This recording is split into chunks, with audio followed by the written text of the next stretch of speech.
Whoa, it was like a journey getting in here. What the hell is with Eventbrite? They're a pain in the ass. What happened? I can't tell you because I don't know. I just Frank, I warn you, cross-examination of Miss Lacella is futile. Yeah, I know. I worked for the CIA. Too long. So you had a bad experience, it sounds like. Not bad. It could be worse. Well, I'm sorry. As your attorney, Okay. You're not Mr. Eventbrite, so I don't care.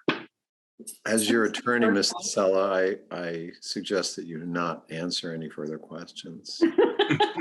Thank you. You know how hard it is to follow an attorney's advice, even if you're paying for it. Yes, I know. do. People never follow. Didn't your attorney tell you? You know, you can give advice, but you can't force someone to follow it. Well, that's the old horse to the water business. They can lead with a horse to culture, but you can't make her think. Are you being a Frank- snob? And you live Frank, in New no, Jersey. it's a Dorothy Parker quote. You can lead a horticulture, but you can't make her think. Oh, that's a good one. I like that. She was asked to use the word horticulture in a sentence. Fabulous. Quotes are actually really great. They're the best ever, really. How many people you got coming tonight? 7, this is it. Well, according to, it's funny, according to Eventbrite, let's see, how many people I've registered. Did you always use Eventbrite? I started using it about 4 or 5 months ago. Oh, you did? Yeah. It's complicated. It is, right? Everybody's it is. stumbling over it. It's got They ask you many all kinds of steps. things, and In the old days, you just give somebody a link, they'd get on your Zoom, but with Eventbrite, there's a lot of steps that don't really apply to a free event, but you're forced to go through them anyway. right, Yeah, because they want all this information so they can send you all kinds of crap during the rest of the and month. you have to create an account, even if you don't have one. Yeah. Well, it's nice there are 2 Frank Rubinos tonight.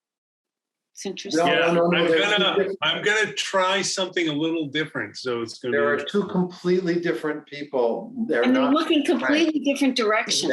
and they have completely different personalities as well. It's true. One's younger than the other one. One is younger than the older one. That's good. Yeah, one's younger than the other one. So what? John Trouse is having trouble with the. When is the hard launch going to be, Arthur? Well, dear Davidson, this is the proof copy that we're working from. We just got these yesterday. We're going to be proofreaders for the next week or so. There are 6 of us working on the proofreading. And once we're done with that, we'll release it back to Lulu. And Lulu will then probably be able to turn it around within a week or 2 at the most. And then it'll be available online. After the hard launch, are you going to have the kryptonite launch? Yes. Kryptonite launch. Well, it's a All little of harder the- than hard, isn't it? All of the books are going to the kryptonite. I'm not being very funny tonight, Frank. I'm sorry. If I can't make you laugh, then I know I'm not funny. Frank is a little bit stressed out because he's going to be the featured reader in a few minutes. It's terrifying. Terrifying. Look, he even combed his hair. Well, that's actually the Zoom background kind of Combing your hair. regulating the outline, the silhouette. How do you get pictures behind you? I've never been able to figure that out. In Zoom, you can go to the preferences window, and it allows you to swap a background picture in, Okay. which would be any picture you have on your computer or whatever. Like from your photo library? Yeah. Yeah. Gotcha. Yeah. Oh, there's a lot of people now. Well, we had 54 people register, so hopefully they'll all join. Hi, John Trouse. Hi, can you hear me? Yes. Oh, I can't hear a thing you're saying. Hey, look, I want to try something here. Continue. Hello. This up here. Hi, Charlotte. Haven't seen you in a while. Hey, how are you? I'm doing Good to good. see you. I need to put on my external microphone. Oh, I'm sorry. I thought you wanted light. No. You can be, we can hear you, John. Okay. Yeah, I was joshing with you. So Not now really. it should be me standing. Yeah. Hey, Mark. Good to see you. They can't see Hi, us. Dan. Hi, Claudia. Hi. Hi, Hi, John. Austin. How are you, John? Hi, Claudia. Hi, Austin. Hey, there's our famous Hi, artist, David. like Paul Lebo. Let's see. Hi, everybody. This Paul. is I Yana. heard this rumor that they were gonna sell the Williams Center. Is that true? It is true. Yeah. Really? Yes. Oh, yeah. What are they gonna Who's turn it into buying a it? Trader Joe's? Condominiums. Condos? Wow. Oh, really? Exactly what Rutherford needs. It doesn't seem big enough for condos. It's a huge piece of property. Hmm. Oh, on Very top of it, I large. got you. It's it's huge. Yeah. It goes back the whole block virtually, and it was a whole movie theater. So it's Yeah, A so lot of they, square so footage. they can do parking underneath and Oh. move in the back and take that parking space too, or whatever they want to, I don't know. That's a major tragedy for Rutherford. I know it. Yeah. It's been a major tragedy for the past 30 years, though. that's what I was in. A major How tragedy. very badly that place has been managed over the years. Right. Terrible. Look, there's Preeti Shah. Hi, Preeti Shah. Because we didn't have John Jay Trouse managing it. Oh yeah, that would have solved it. I wouldn't manage that. I'd be accused of losing No, I mean, the millions of city of dollars. Rutherford, They the did city of do. Rutherford should have really made that into a national landmark. They really should Of have, course. you know? They lost millions of they squandered. I don't know what they did, but it's really been a mess. Actually, Okay, I found It has been tried before. very long, almost 40 years. Mm, Yeah, it has been tried many times before. We raised money, millions of dollars. There was an entire effort to save it, not this year, not last year, just many years ago. And wow. yeah, and it never, And then when there was my daughter used to go to dance recitals there back in the aughts. And then there was a partial collapse of the ceiling in the main theater. And since then the main theater's been condemned. You can't go in there. And they've been just showing movies in the basement, and they had a church as a tenant for a while, and then they left. And, it's just, You need a Jackie O of Rutherford to help save it. You and know? that's why we got you, Davidson. Well, unfortunately, I don't live in Rutherford. Otherwise, I would try to help. But, I'm trying to save my own neighborhood. They're always destroying. They're calling my neighborhood nomad. They're building condominiums everywhere, Yep. Shall we get started? I think we should wait a little longer, just a I little. like that. Okay. What is the order?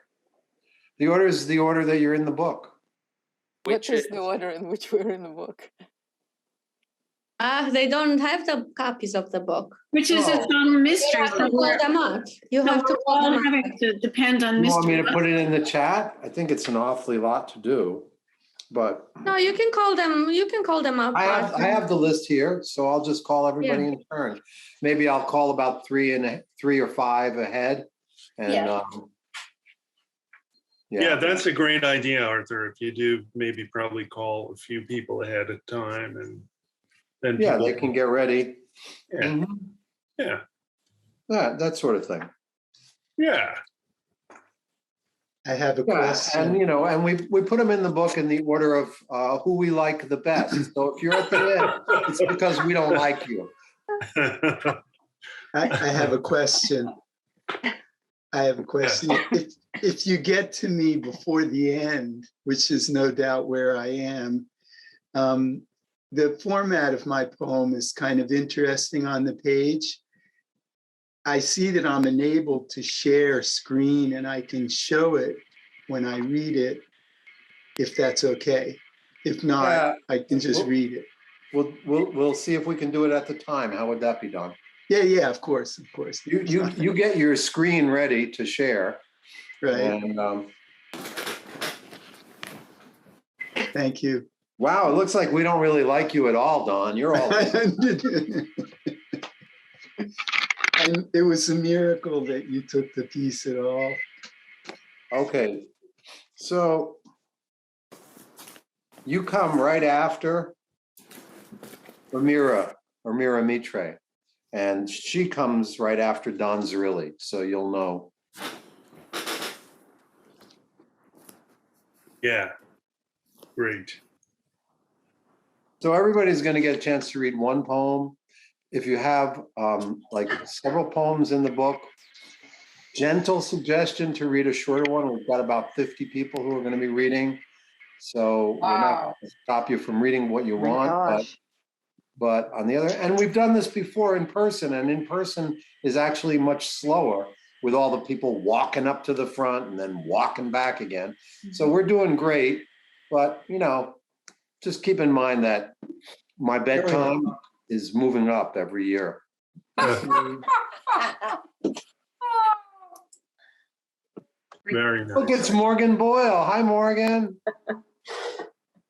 I think I heard Zarina laughing there. I pay her a lot.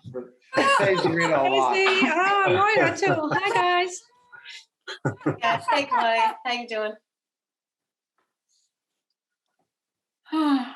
How do we know when we read? How do we know? Yeah.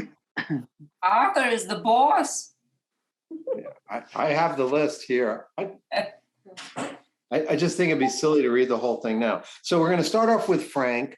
Frank is our featured poet this year, so round of applause for him. Not good enough. Better. Frank. Some people are muted. Okay. And then after Frank, you know, expends his energy, then we're going to go to Fran Lombardi, Tom Benedictson, who I don't think is going to be here. Zarina, is Jim going to read? Yes. Okay, so Jim comes after the absent Tom Benedictson. I don't think Fran is reading. Well, it won't be for lack of knowing. She's the one who sent out the notices. Yeah. And so that's our first five: Frank, Fran, Tom Benedictson, Jim, Zarina, and then Patrick Hammer, whom I also don't see.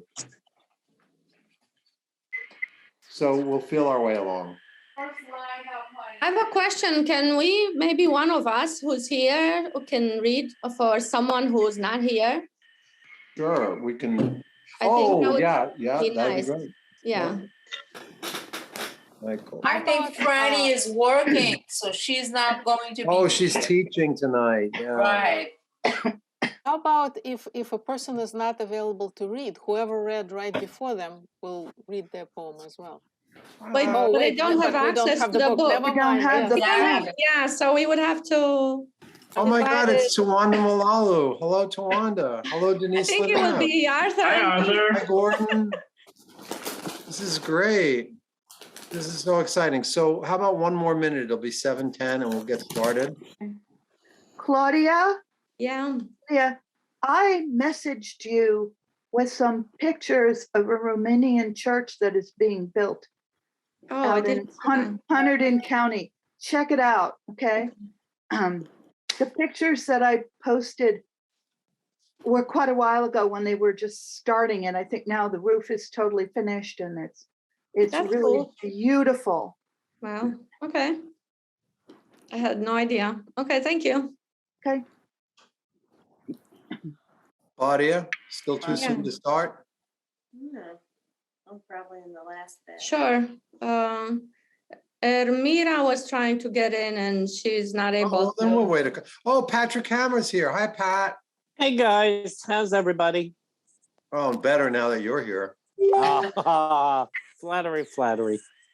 Yeah, will it get me everywhere? Yeah, that and 275 will get you on the subway. Yes. All right, but I have a monthly pass. Oh, good. Oh, Arthur. Yes, Zarina. Hey, did we agree among the elite who's going to introduce Frank? You mean the hoi polloi?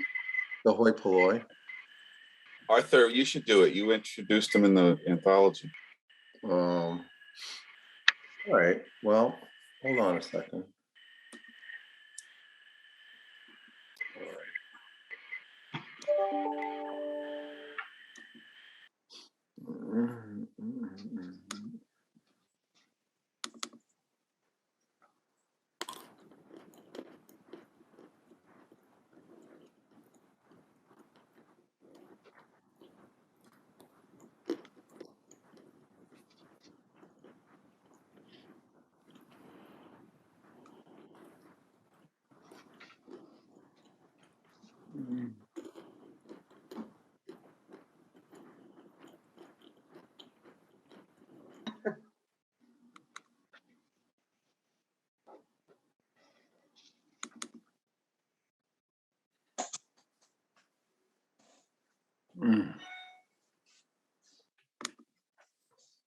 So while we're waiting, I'm gonna say a few words. So I guess you guys figured that we're still working on the book. We're doing a cover reveal. So the cover is Red Wheelbarrow number 14. And it features a deep red, and it's a photograph by Anton Yakovlev. Yeah, John. But it shows a wheelbarrow holding a castle. It's in the background. So when you have it, I mean, I guess you'll see. So we have a little quote from Frank, who's the featured poet this year. Smelling the odor of the Minotaur, sweat, mayonnaise, piss. So that's from Frank's launch service from his poem. And then I want to say a few words. This issue of the Red Wheelbarrow is dedicated to Mark Fogarty, who has been the editor since the beginning, right? After 13 years. But so with our thanks to Mark, we are in the stage of like proofing the copies, and the link will be available soon. So thanks to everyone. Thank you, Mark, for guiding us all these years and for all your work. And soon as we'll be able to send it out. So yeah, the fact that it's not available is a testament to what Mark was able to do every year. I'll just tell you that. So true, so true. Yeah. we discovered how much work that is to kind of pull it all together. So Yeah, there was one of him and there were 6 of us. yeah, exactly. Yeah, with 6 of us, when we're still finding our way through this whole process. And we're still friends. So, shall we get going? Yes, yeah, I think. All right. Listen, I don't think I can introduce Frank's work with a full-blown poetics, but if I can talk about a few of these poems and show some of the strategies he uses, I think it'll help be an introduction to what he's about to read. I don't know if he's going to read it, but I hope he does. The first poem in the book of Frank's is called Frank's Lunch Service, and it invokes the Greek myth of the Minotaur and the maze that Theseus could navigate only with the aid of a ball of red thread that Ariadne had given him. But Frank's retelling of the Theseus myth finds him accidentally locked as a teenager inside the walk-in refrigerator of his father's restaurant business. Instead of Theseus encountering the corpses of the Minotaur's victims in the cold labyrinth, Frank encounters sleeves of bologna like arms without hands. And the smells of the refrigerator and the smells of the labyrinth are eerily familiar. I can go on, but I think what I'd like to say is that always in these poems, Frank has at least one foot close to home, while the other looks for understanding in the wider world. He writes about his wife's illness from inside the doctor's endoscope, and he sees her vocal cords like elevator doors that won't close. He writes about the snowbound antics of his family from the perspective of a disabled neighbor across the street who loved to watch them. He writes chillingly about children abandoned in an orphanage only after discussing the thought process that went into the design of those little statuettes that we call Hummels. You know, some of his poems touch down in multiple locations for him to make sense of his life. So in his poem, I Spoke with My Son Yesterday, the poem jumps from the eponymous son, to whom the speaker speaks without anger, to the daughter whose coffee drinking habits he makes fun of, to one of his stepchildren whose outbursts against fate he hears, to the other stepchild who gives him blackberries and turmeric to taste. And all of this precedes a walk with the speaker's wife who's recovering from foot surgery. So you can see from this very abbreviated introduction that Frank covers a wide range of topics, touches down in a lot of places in order to get where he's going.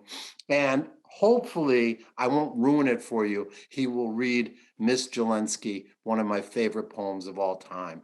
I am incredibly proud on behalf of the Gang of Six who run these readings to introduce our feature for Red Wheelbarrow number 14, Frank Rubino. Please give him a hearty round of applause. Oh, thank you, everyone. Thank you so much, Arthur. That was a really great introduction. I'm gonna do something here. I'm gonna try to stand up. So I'm gonna kill this video and hit this video. Okay, so you should now see me in all my standing glory. So is it working or no? No. No. And the other thing is, I think we should, all of us should switch on speaker view instead of gallery view so that Frank will be as big as Tom Cruise on our Well, I screen. think in speaker view, yeah, this is what's going on. All right, so let me do, I got an idea. Hold on. It's working. I can see it. Yeah, you can see me. I think it's just I'm using audio from one and video from another. So here we go. I see a still photograph of Frank. Yeah. Oh, hold on. In gallery view. Too bad we don't have full screen. Okay. You can spotlight yourself. You can spotlight the image where you're standing for everyone.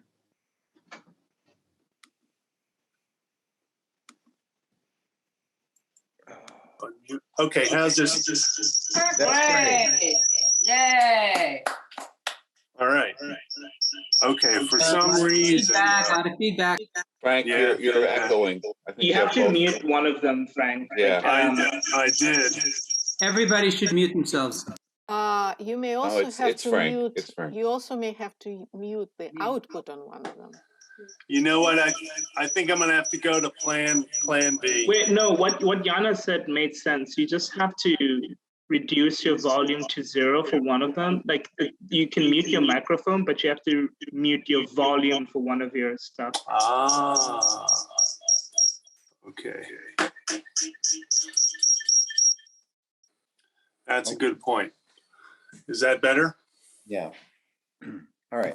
And so it's a great pleasure on behalf of the Red Wheelbarrow 14 Gang of Six, which now includes, and I have to stop myself and tell you this because it's so important.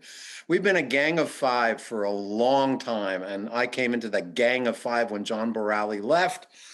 I don't know how the hell Frank got in there, but he got there. But this year we expanded because of the need and because of the love to include Moira O'Brien in our board of directors, or whatever you want to call us. And so if you would, just for a moment before we turn it over to Frank, would you please welcome Moira O'Brien as a member of the governing body of the Red Wheelbarrow Poets. Just kidding. Okay, and then just everybody mute your damn selves, put it back on when it's time to applaud, and here comes Frank. Yeah, thank you. Okay, great, thanks. So I'm going to start with, I'm gonna just jump right into it. Jack belongs in the bottle, blood belongs in the veins. Tim, you're letting the blood out of everything you kill, like the Jack Daniels you dropped under your truck. You knelt in the broken glass and slurped up the alcohol evaporating off the pavement and cried. Why do you host me, brother, with your gun on your hip? And why entertain me in your home wearing a 9mm Glock all the time, from waking to snoring in our fishing chairs around the fire? And why are you afraid? You will never be controlled. Like the song Bernadette. How can they control you, Bernadette, when they cannot control themselves? Tim took off his Desert Storm hat and smacked a spider escaping from the fire. Someday we'll change our sons. My wife and I drove through our town last night in the quiet of the pandemic. We shared a few bottles of bourbon in our friend's backyard, spaced widely around the brazier to avoid contagion, talking about George Floyd choked by cops and rioting in Minneapolis. I flew there one winter and walked through the warm tubes that networked its buildings and mass transit. It was utopian, and now 30 fires burn around the city. My knee still feels the pressure from kneeling in the street at the march. In 1975, when they were 14, Lila and 3 other Scranton girls spent all their money on a cab ride to a concert in Philly. They packed cookies and pretzels for snacks and hitched home in the pouring rain with a gallant man in a pickup. One of the girls lied to her mother from a phone booth on the road. Why are you calling me collect if you're at Lila's house? When the man dropped Lila at home, her mother ran outside and yelled at his taillights, I know about you and your fuck truck. It wasn't a fuck truck, laughed Lila, just a ride. This piece now with the stars, the smoke, and Lila's guitar. Okay, so after that sort of, I'm going to read a little bit into about my family a little bit. This one is called I Spoke with My Son Yesterday. I spoke with my son yesterday, quietly, without rising to anger. I kidded my daughter about the buckets of coffee she drinks. I didn't see my stepkid, but I heard their outbursts against fate. My other stepkid gave me blackberries and turmeric. I tried it, but I didn't like it. With my son, it's go slow. Listen, he packs so much into words, but physically, like sandbags or igloo blocks. He needs a wall between you and him, always did. He's like a cat walking on a ledge. My wife's cough has returned.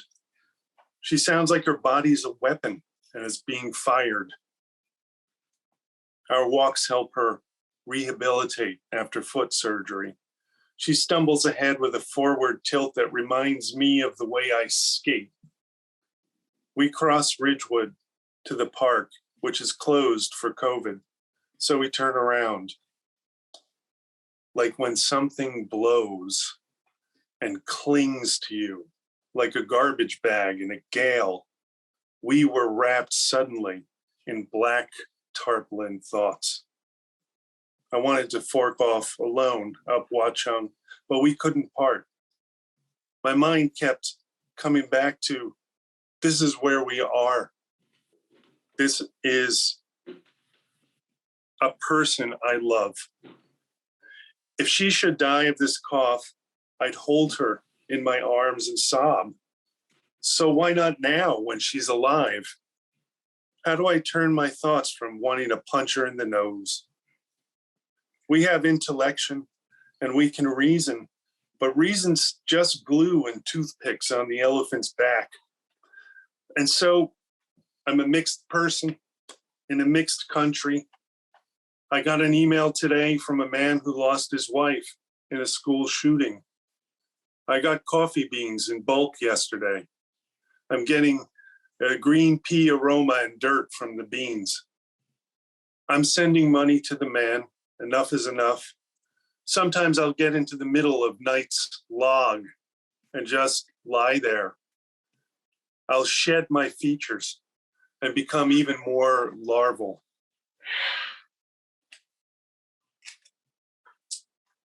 Okay, and I think I'm now going to head back to, yeah, okay. Another one about kids, and this one, you know, having, I think there's somebody in the waiting room. Sorry, I gotta let him in. Oh. Okay. It's hard. Another one about kids. Manager at the same time as you're. Exactly. You know, you gotta juggle things. And this one is called Kids Who Are Young Women. YWWAK, right? So it's one of those funny things. I don't know if you can see it, but the title has an anagram, which is kids who are young women, and then young women who are kids is meant to be the decoding of that anagram. Okay. I smelled corruption and walked circles outside the firelight to discover what animal had died under the hydrangea, perhaps. My friend Bobby G has a nose too. We upset the others by stalking the odor, like what the Karamazovs smelled when the monk Zosima died. And everyone in the book expected a miracle instead of his rapid mortal decay. Mortal decay, sorry. They sat by the fire and talked and drank and got high. I looked up and regretted my daughter's old bedroom window and that she slept on a mattress now on the floor of her mother's one-bedroom apartment. Everyone, I want so much. I want to have her all over again. Earlier, a bird takes off and drops back to the driveway, takes off again and drops again. She can't calculate a flight path to clear the garage door overhang. Finally, she does, and a bit loose-winged, bit fluttery, she hurries into the holly. She shoots up its height with flappy jumps, still seems frantic, discombobulated, as she careens to the cypress tree from the highest perch on the giant holly. Loose-winged still fluttery. Now I'm glum, standing by the fire, not talking. I'm not that bird. She's not that bird. And here comes the odor, with a very good chance of being that bird.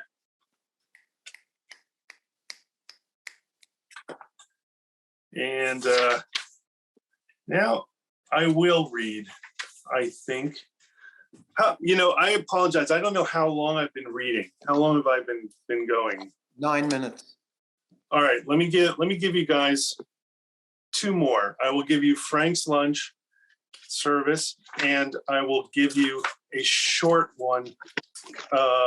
I will give you Miss Jalenski. Going back, Frank's lunch service. We opened at dawn and served lunch all day at the Art Metal Steelworks, at shift changes and breaks. My father gave me prep jobs, spooned 2 sugars into cups for the regular coffees, lightened with Clinton's milk from yellow and blue wax cartons with round pleated paper lids. Dad and Pop-Pop smoked Pall Malls before the rush. We sliced 100 Pector's rolls with the blades toward our hands and spread them with margarine from a human head-sized tub in the walk-in refrigerator. It was a vault, had a wooden floor I mopped from a steaming bucket. Once the latch stuck and needed WD-40. The heavy door swung closed behind me and pushed on a cold air front the odor of mayonnaise, mopping bleach, and spilled milk. Under its dim light bulb, I could see the margarine tub's contours, sleeves of bologna like arms without hands, and 144 eggs stacked in triple-sized flats. Everyone in the shop was too busy with the hungry workmen to find me, as if I were still in my bed at home, as if I were one of the 144 faceless eggs, as if my father hadn't cracked me out of my dreams, as if I were home, indolent that summer day, sitting and dreaming and thinking at our picnic table with the illustrated library books from the column-fronted building behind the town hall where Mom parked, about Theseus unrolling yarn in the cold labyrinth, smelling the blood of the victims, hearing them whimper and moan, and smelling the odor of the Minotaur, sweat, mayonnaise, piss. No one in Greece had figured out that yarn could trace their escape. To be with Mom learning the great things, as if I could turn the old pages, heavy as that door, with other people's touch, suffused with the grease from their fingers, soaked with their tears and their coffees.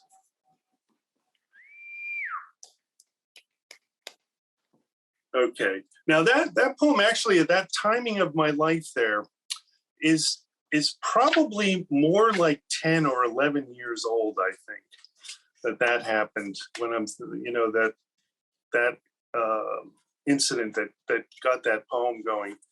And now I'll just read one more short one for you guys.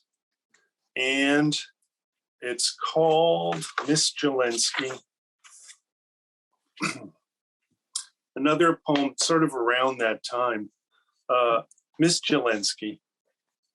When, in my prehistoric times diorama, my clay dinosaurs' perfect necks wilted, and I cried.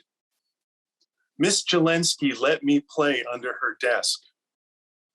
She let me have a sheltered feeling, like in a cave, and gave me her nearness while she sat in her chair, doing her kindergarten teacher work. Miss Jalenski's feet in her hose were silly putty colored, and she rested them on top of her shoes, stretching the tendons of her instep. Dreaming, I think now, of Tom Jones, over whom her cheeks had reddened at circle time when one of the kids bragged her mother had seen him in Atlantic City. Okay, thank you very much. It's been Everybody really fun. unmute yourself. Please unmute yourself. Everybody unmute yourself. We have to amaze this man. Yay. Please. Yay, yay, yay, yay, yay. Bravo. Thank you. Frank, save one if you can for the end. We'll try to call you back when we're done if we're still alive, okay? Yeah, I got a few left. Yeah, I know he's got more. Right. All right, everybody. We're on to the the featured readers of this Red Wheelbarrow 14. Everybody who's in the book, in the order that they're in the book. And remember, the closer you are to the front, the better we like you. That's just not true. All right, first up, is Fran Lombardi teaching tonight? She is. Fran Lombardi's teaching. Oh, I can read her poem. Yeah, you have it with you? Can you read the first one? I love it, and that's why I put it first. Dollhouse.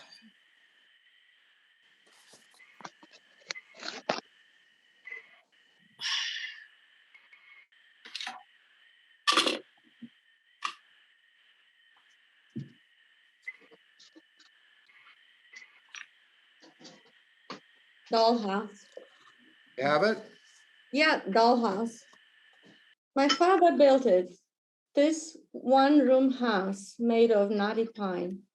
It had no door, but heart-shaped windows and a slanted roof. Unfurnished except for a cradle of dolls, it stood in our dark basement. Too old for playing with dolls, we used it to change into our bathing suits before ascending the hot cement steps that led to the pool my father assembled each year. When our fingers became wrinkled and our ears filled with water, my mother would call us into the kitchen where she'd serve us lunch and fill 2 porcelain cups of coffee we'd dilute with milk and sip like adults. Then we'd return to the dollhouse and touch each other's breasts, but just for an instant before drying ourselves off and retreating into the blinding sun that scorched our pale skin. Thank you, Fran. Yeah, lovely. Well, we're going to skip Tom because he's not here, A, and his poems are really long, B. And we're going to go. The next 5 readers are Jim Klein, Zarina Mohammed, Pat Hammer, Davidson Garrett, and Dan Saxon. So, Jim, if you're there, you're up.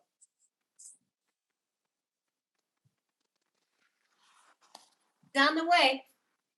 That's okay.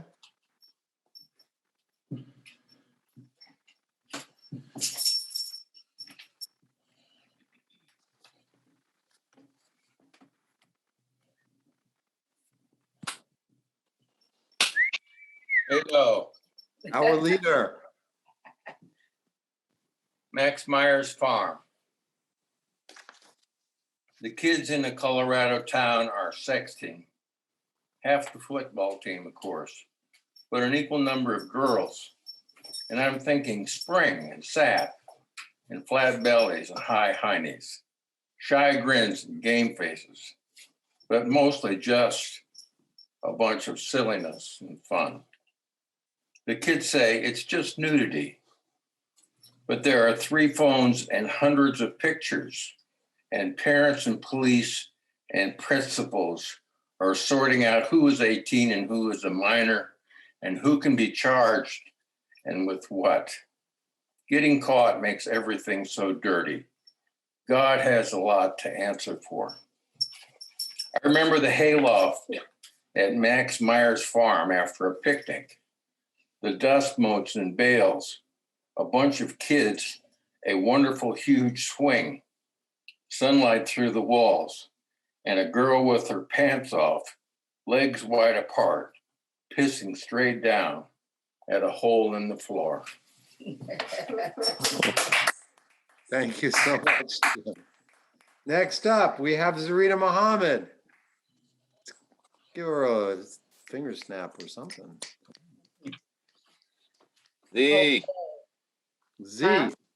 Hi. Read the poem, Z. Okay. Bound to drink daru and smoke cigarettes. No warmth will ever again enter or leave your body, bound to. And no one calls you Norman anymore. I wish I were in Trinidad, helping to send you on your last journey. We were kids together.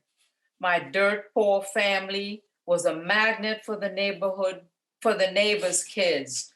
Our open door to your lanky beanpole body and quick smile made us forget we were anything but kids reaching for some fun.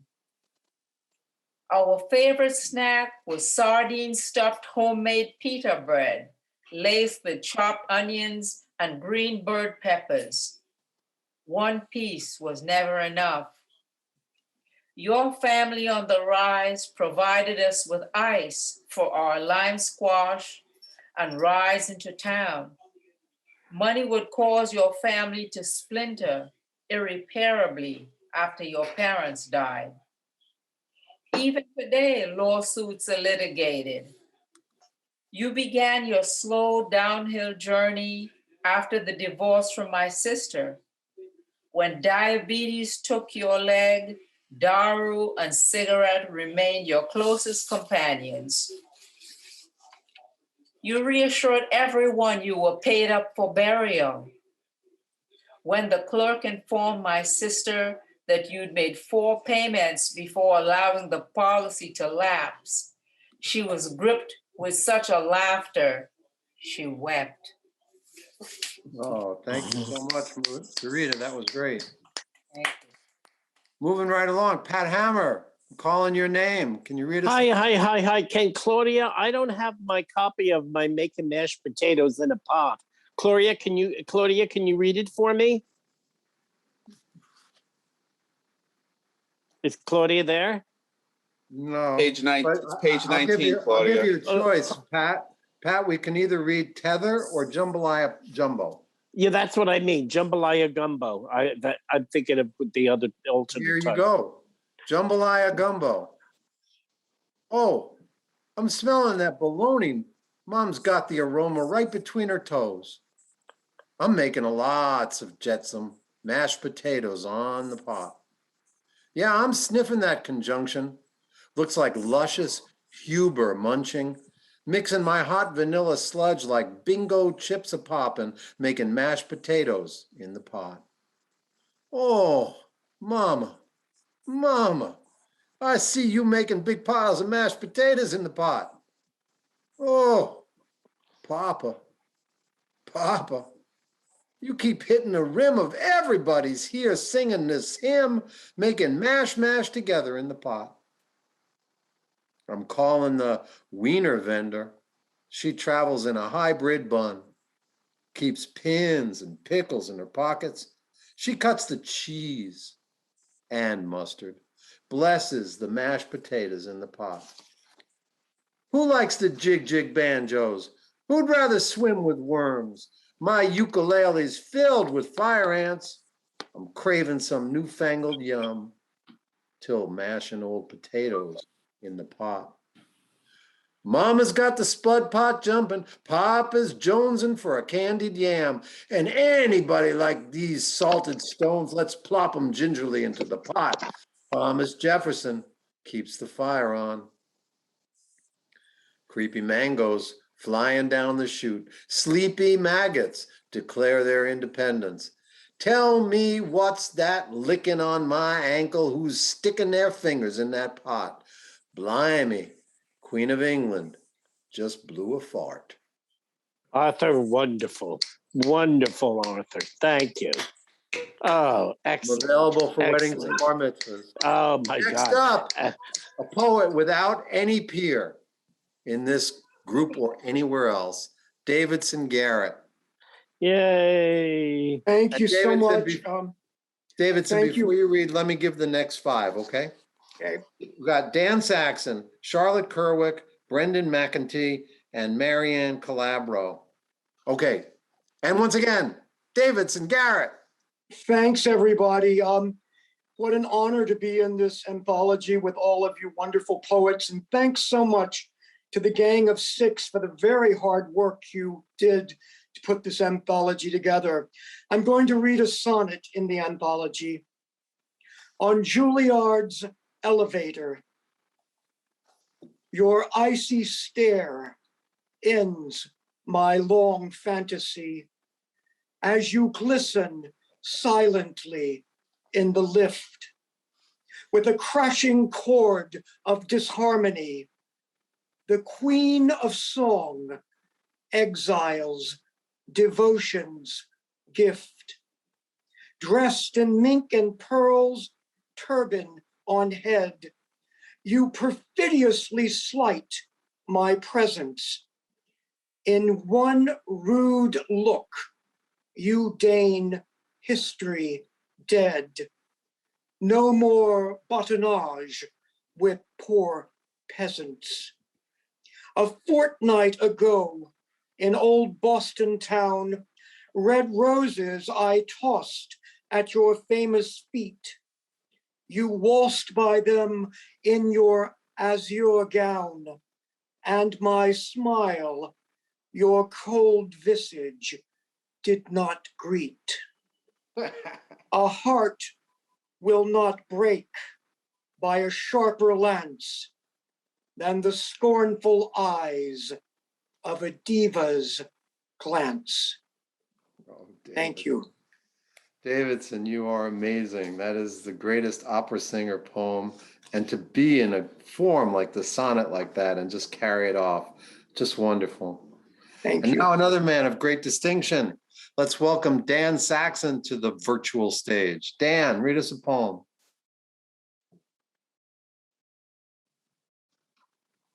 Okay, everybody. Again, thanks, Gang of Six. Thanks, Mark, Jim, for all the years you've worked on this. And let's hope you continue for many more years, all of you working on this. A little poem called Delete. This is my time for fun, when the creative juices flow to another world of joy, because I write without care, knowing I will delete this as soon as I am done. And if I don't, this is what is left for you to ponder why it is still here, or where it should go, if anywhere. Or maybe it should just flow off the page into your brain, along with everything else that should have been deleted. Excellent. Thank you very much. Next up, we have Charlotte Kerwick. Charlotte, read us what you wrote.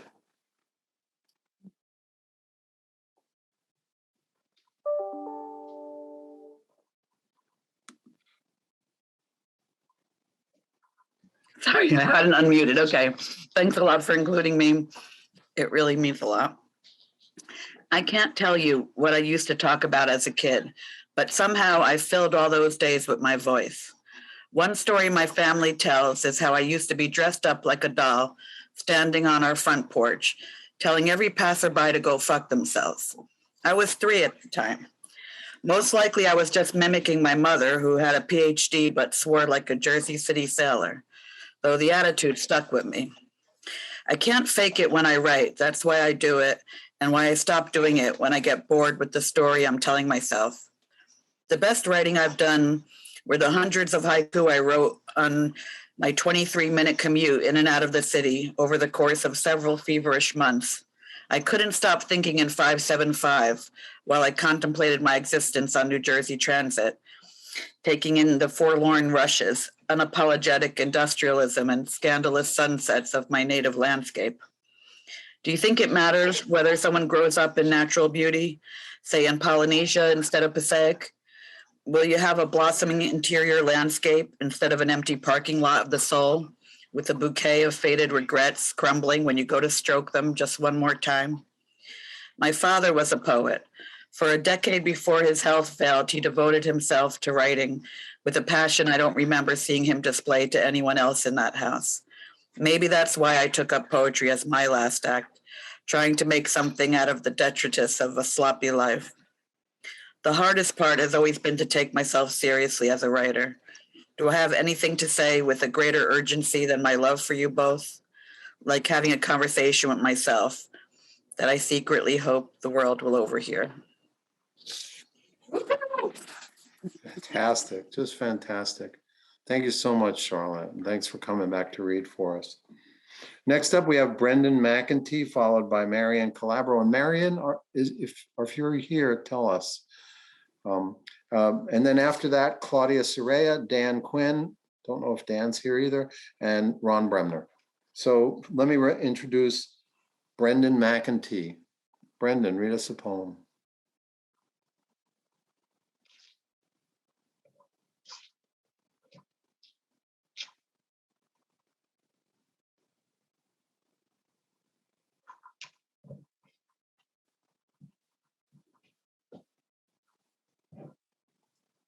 Brendan.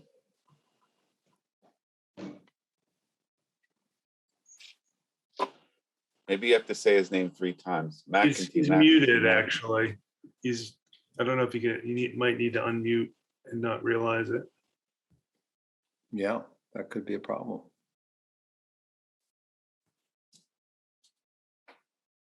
He may have walked away to go to the bathroom. Yeah. All right, so let's come back to Brendan. I think I can do that. Marion, are you here? Marion Calabro? Okay, let me read this of Marion's. It's called The Great Wave. The wave didn't stand still for Hokusai. Hokusai stood still for the wave. One of those people who must run to the sea when the hurricane starts. I doubt the blue was so blue, not as blue as the chilled blood of the men in the little boats about to be swept away. Their last view of the snow-capped mountain, the froth-capped waves, the look of the water, underwater. All right, moving on till we get Brendan back. Here's a poem by Claudia Soraya. So Claudia, read us a poem. Hi, everyone. Lovely to see everyone. I just wanted to point out that I like to match the cover. Anyway, I'll read a poem called The Year We Stayed Home. It was the year when I built you a house of clouds and filled it with thunderclaps and summer rain so you could sleep well at night. It was the year when I raised a house of dough, kneading love that sticks to fingers and swells in the oven, a home of cake scent and crunchy walnuts that reminded me of my mother's, assembled from fursekur and croissants. We lived in the grandfather clock, where the seconds and days ticked away like ants across the floor, carrying the crumbs of our lives into the charred forest. It was the year when I almost lost you, even though you were right here in the nest of my placenta and its amniotic liquid, where we both floated, unseparated at birth. It was the year when you wrecked your body and I built a house of screams in which you wailed and hated me. The year we cried on both sides of the bathroom door, when I cut open my ventricles and made a quivering step ladder so you could climb back from the ledge. It was the year when I grew a garden of red tulips in a blue vase on a black table against a yellow wall. See, we can make anything with love, I said, and you believed me and took my hand. Thank you. Super. No one better. Thank you so much, Claudia. Next up, I don't see Dan Quinn, so we'll move on to Ron Bremner. Ron, will you read us one of your poems? Okay, first of all, I'd like to congratulate the Red Wheelbarrow for being around for 14 years. And I'm lucky enough to have been part of that this is the 8th year now in a row. So here we go. Make it short and sweet. I sweat like a slow gin fizz while this microcosm of dishumanized society purrs on its axis of self-assuredness, self-pity, self-loathing, and self-love. I drink up lustily their untasty, sweaty mix of fools, but vomit cheerfully the crux of the matter. That's super. We would be so much less without you, Ron. Thank you so much for that. And thank you for reminding us that this is our sonnet year of Red Wheelbarrows, 14, one for each line in a sonnet. Is Francesca going to read tonight, Ron? No, she's doing some work for Montclair State University, so she can't. I'm sorry to hear it, because her poem, Moksha, is just a fabulous poem. I hope you'll all read it when you get it. It's a little long, and I don't think any of us could do it justice, but it's an astonishingly beautiful poem. I would offer to read it, but it's told in a woman's voice and it's got a lot of eroticism in it. I would feel very strange.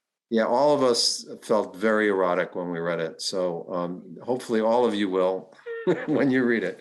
Next up, we have Ray Turco. Raymond, are you there? I didn't see Raymond. He may be working. Oh, next up, Susanna Rich. Susanna, are you there?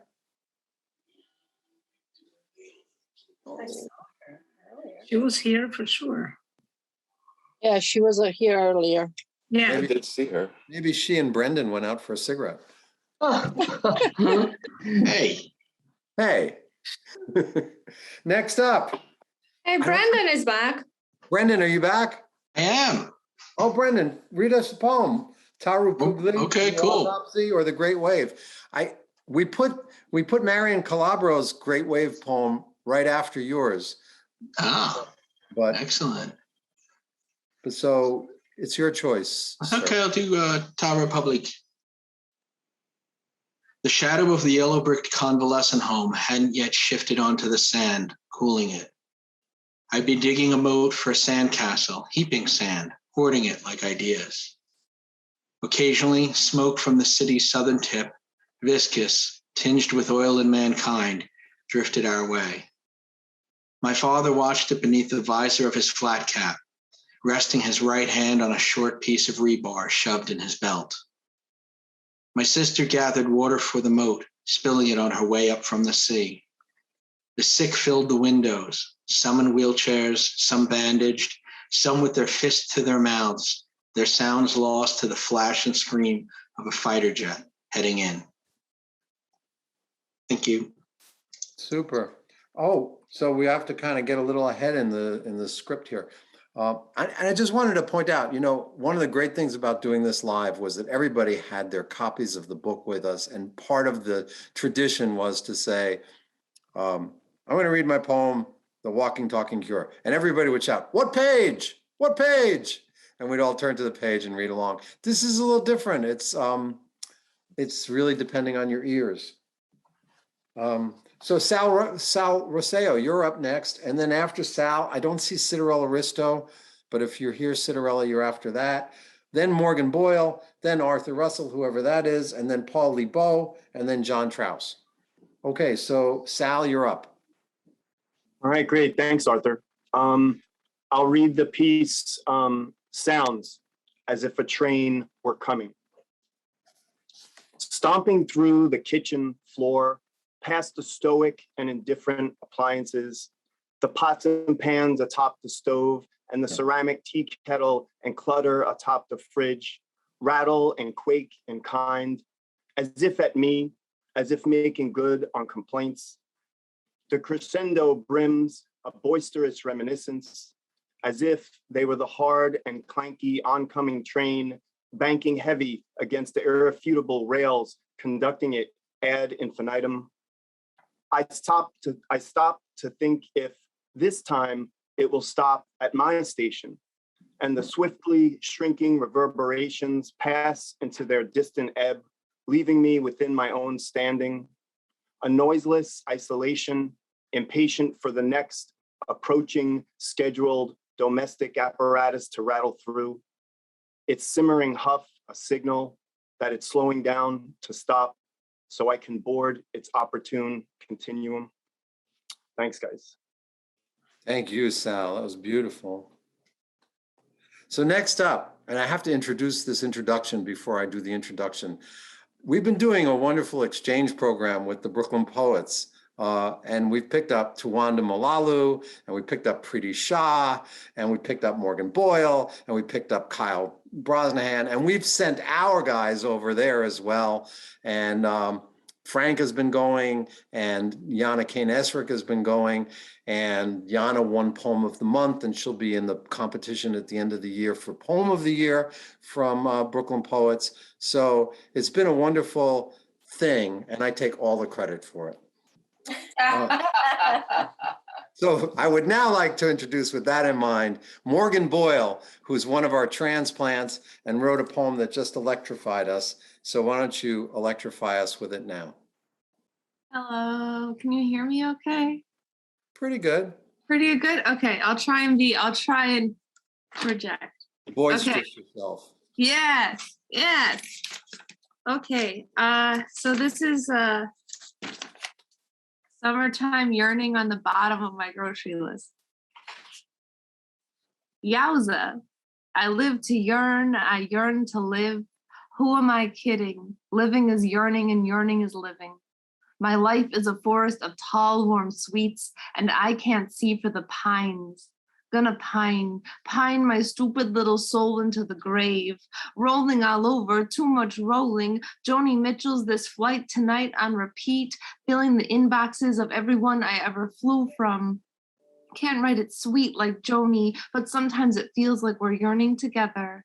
I am writing this poem on the express train. We are heading uptown so fast and skipping the absolute bejesus out of these stops.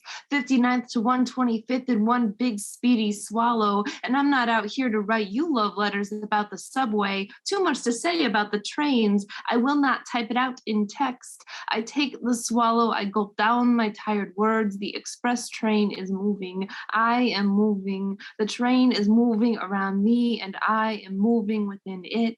Instead of sending you 10 texts of trains, I say nothing at all.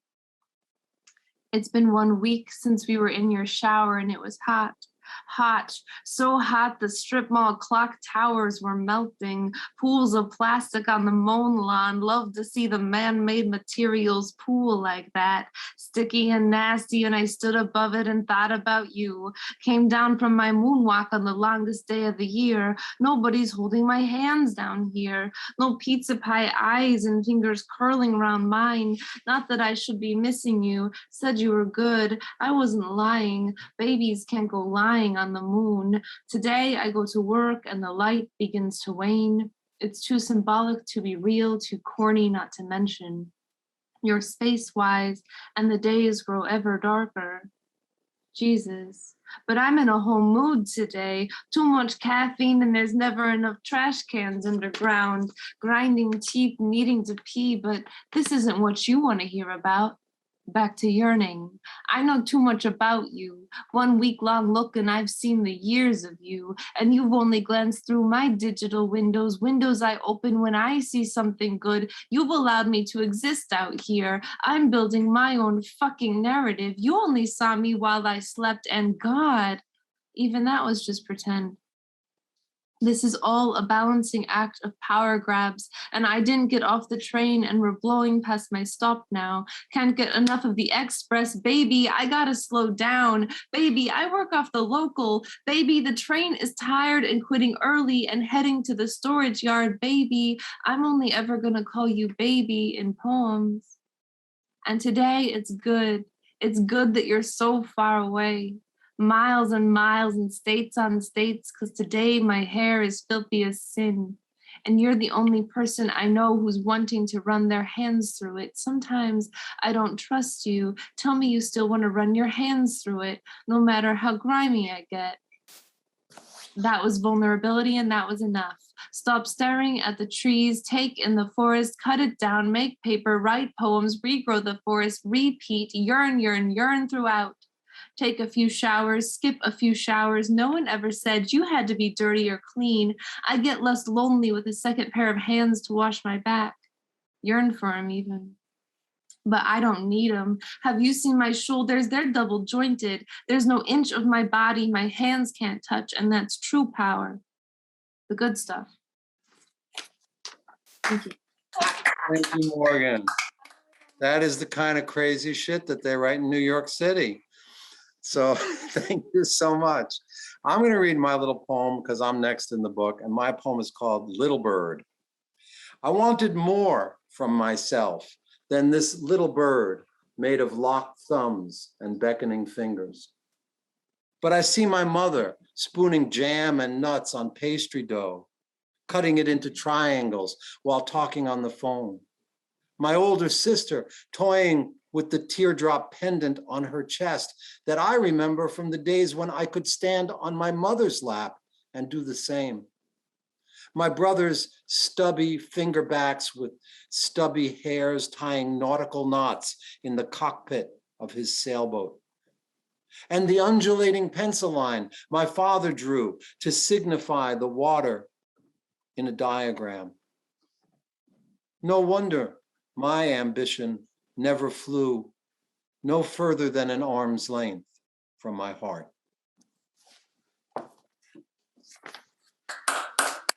Oh, thank you very much. Next up, we have Paul Lebo, who's got a wonderful exhibition going on in Jersey City right now of his visual art. Paul, read us a poem. Wow, Arthur, thank you very much. And congratulations, Frank.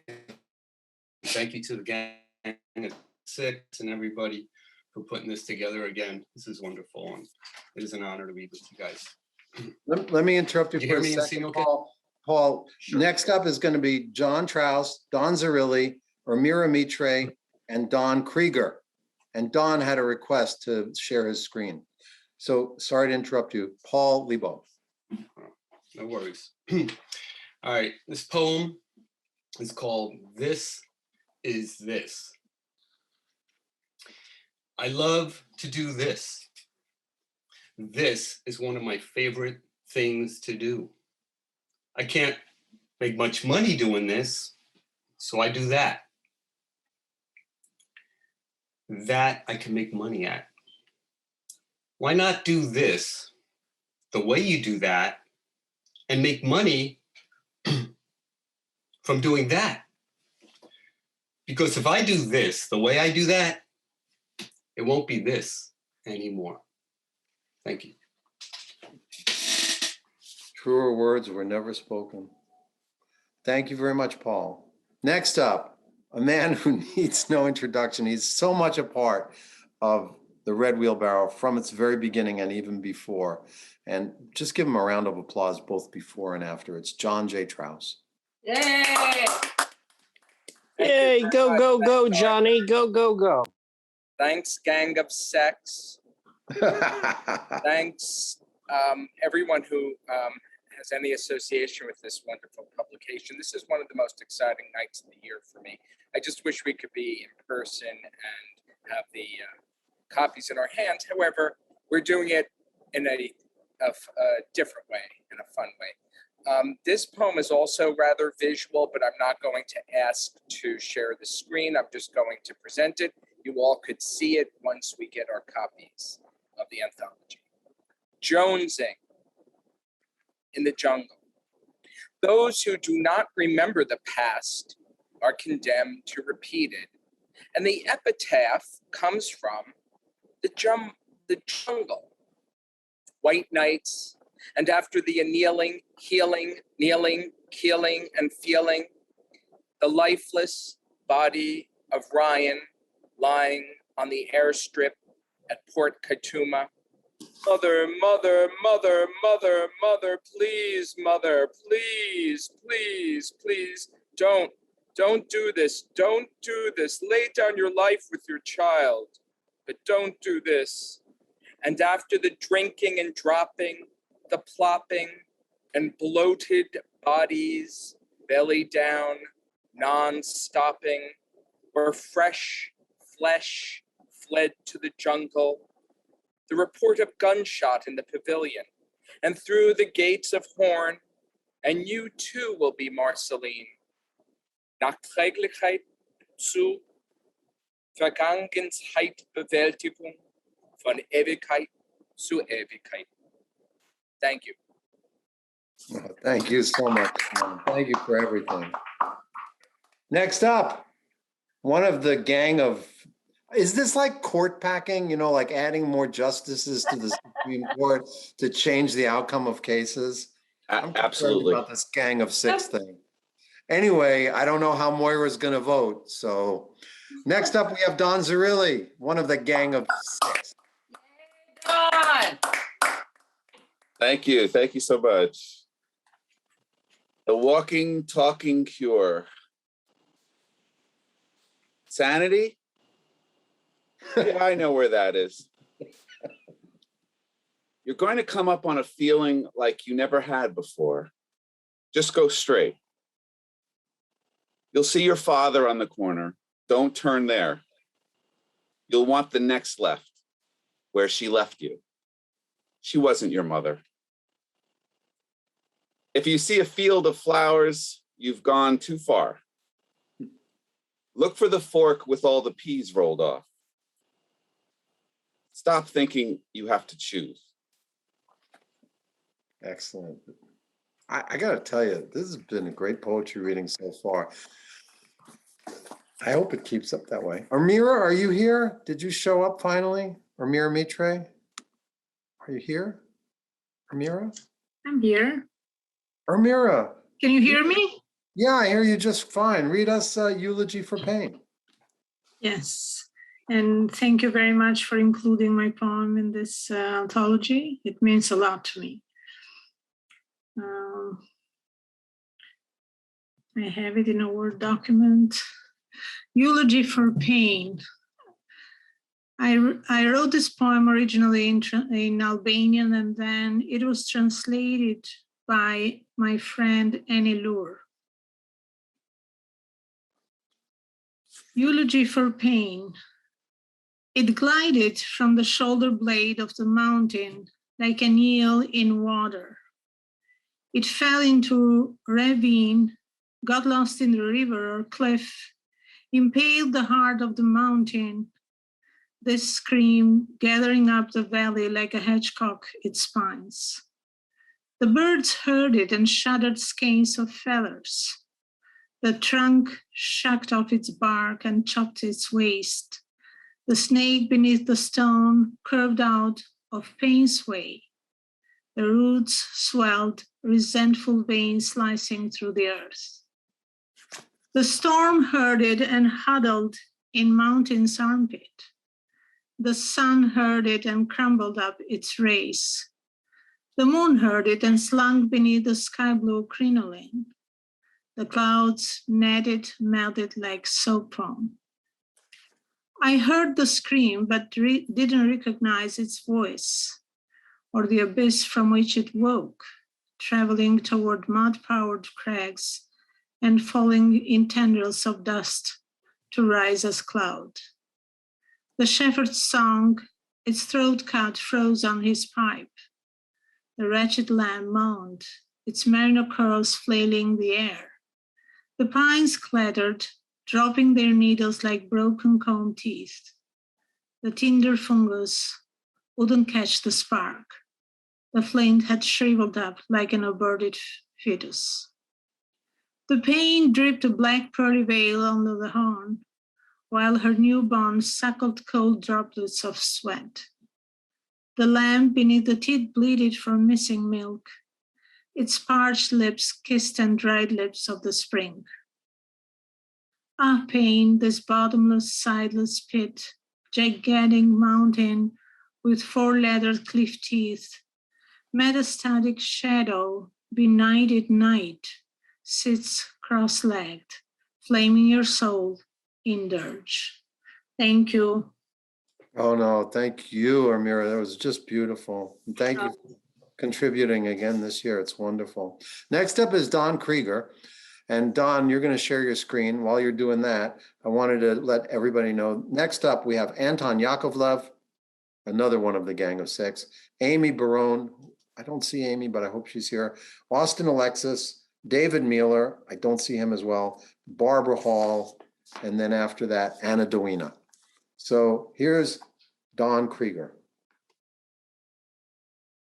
Thank you. I'm proud that this piece will live in this anthology.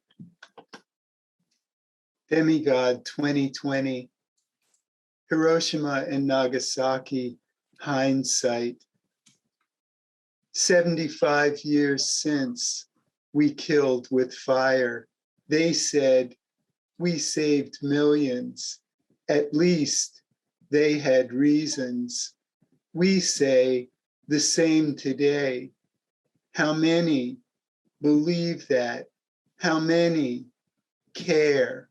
Japan that last year, harmless, defenseless, defiant like a toddler.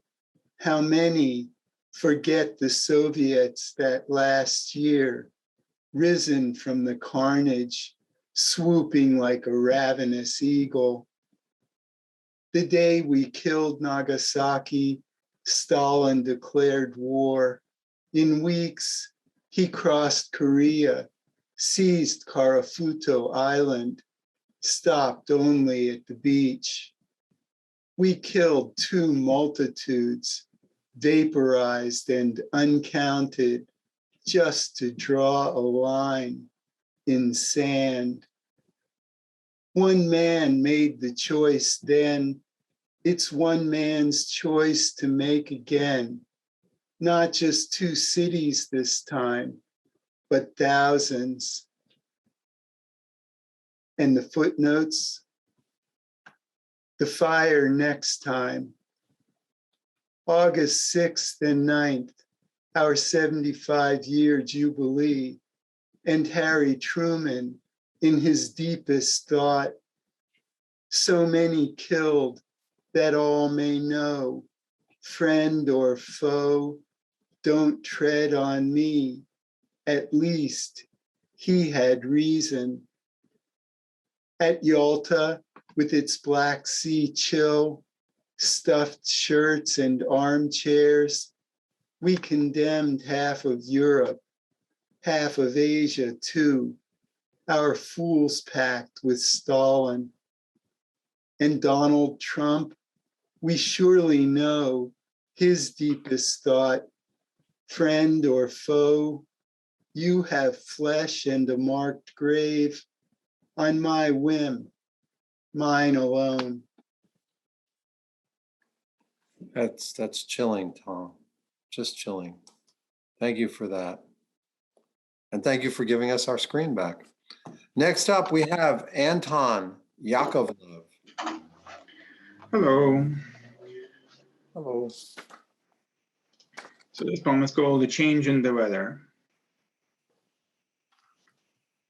If any flag today is not at half-staff, it has floated away and got stuck on a nail somewhere on an invisible roof. Or it's upside down. The cameraman is popping canisters open, intentionally exposing the film. The historical events we were always scared of have arrived with a politic smile and a timid speech. The rot sets in. Wash your sheets, crack a cereal box, put on your suit or your tutu, sing about the sun. What else is there to sing about? Truth falls like snow on foliage. Evacuation orders are issued. So many handwritten banners. Trojan horses do their best work in exile. Maybe we are this close to our last breath. That's no excuse. Leap across the floor as shadows tempt you into whack-a-mole. Listen, choirs sing above your house. Do not blink. Drones swoop above the cliffs. There is always a struggle somewhere, and we are meant to meet it or ask directions. Thank you. Thank you, Anton.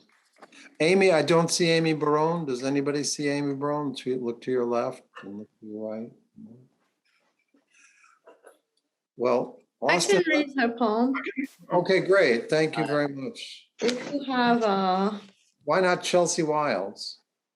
Okay. Chelsea Wilds. The visitor doesn't move like the orange butterfly that followed me on Arthur Avenue one sunny Bronx day.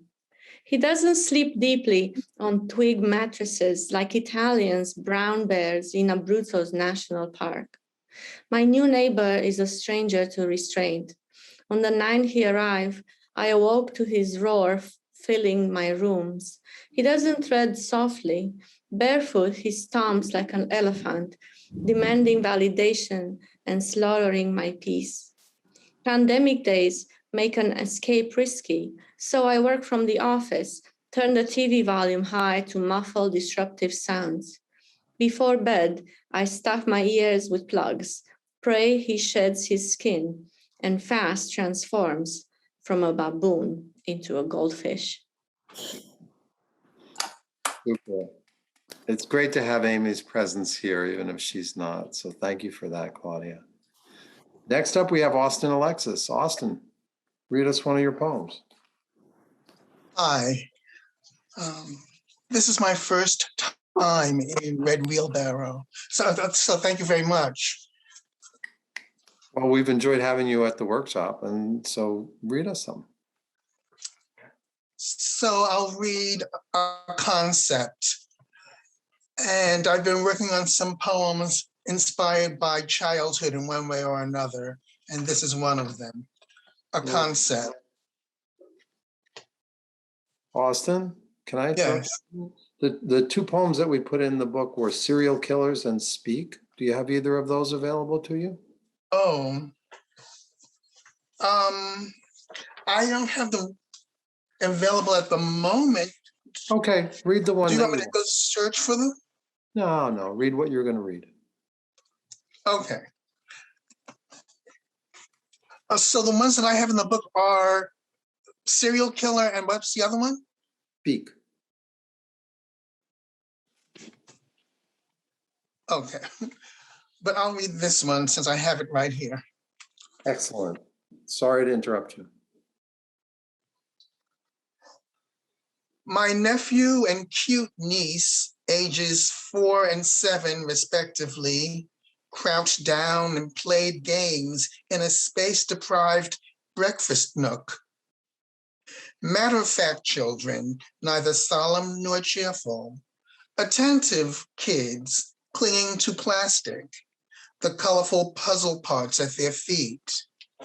Smirking, thought coming out of nowhere, my nephew said to my niece, "We're doomed, doomed," uttering a word I'd like to erase from all languages and lips, a single syllable that razored me to my core whenever I heard it. My nephew must have acquired that language from a TV program of cartoon demons. Often I'd watch the children absorb the antics of televised images, the depressing logos more potent than not because of being multi-hued, gaudy, seductive as the false glamour of calamity.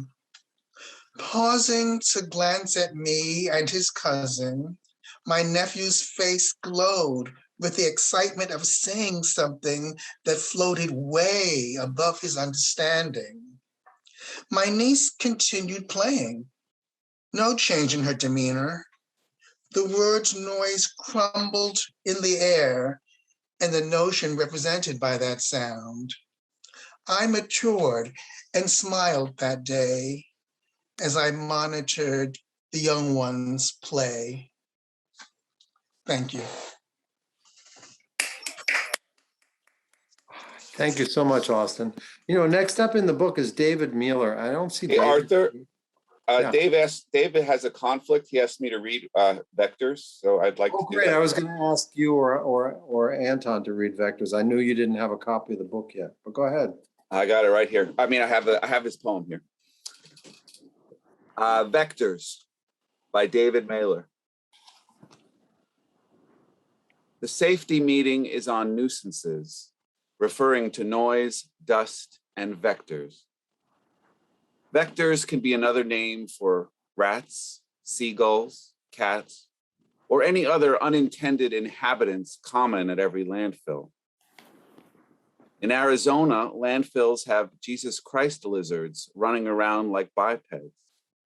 While in Hawaii, there's a fire they've been unable to put out for 15 years. And in Alaska, vectors are grizzly bears. Russell, the lead line worker, has a scorpion on the back of his neck, tail and stinger poised to strike, visible between his shirt collar and hairline. The black laces on his boots below his cuff are knotted up from breaking and being retied.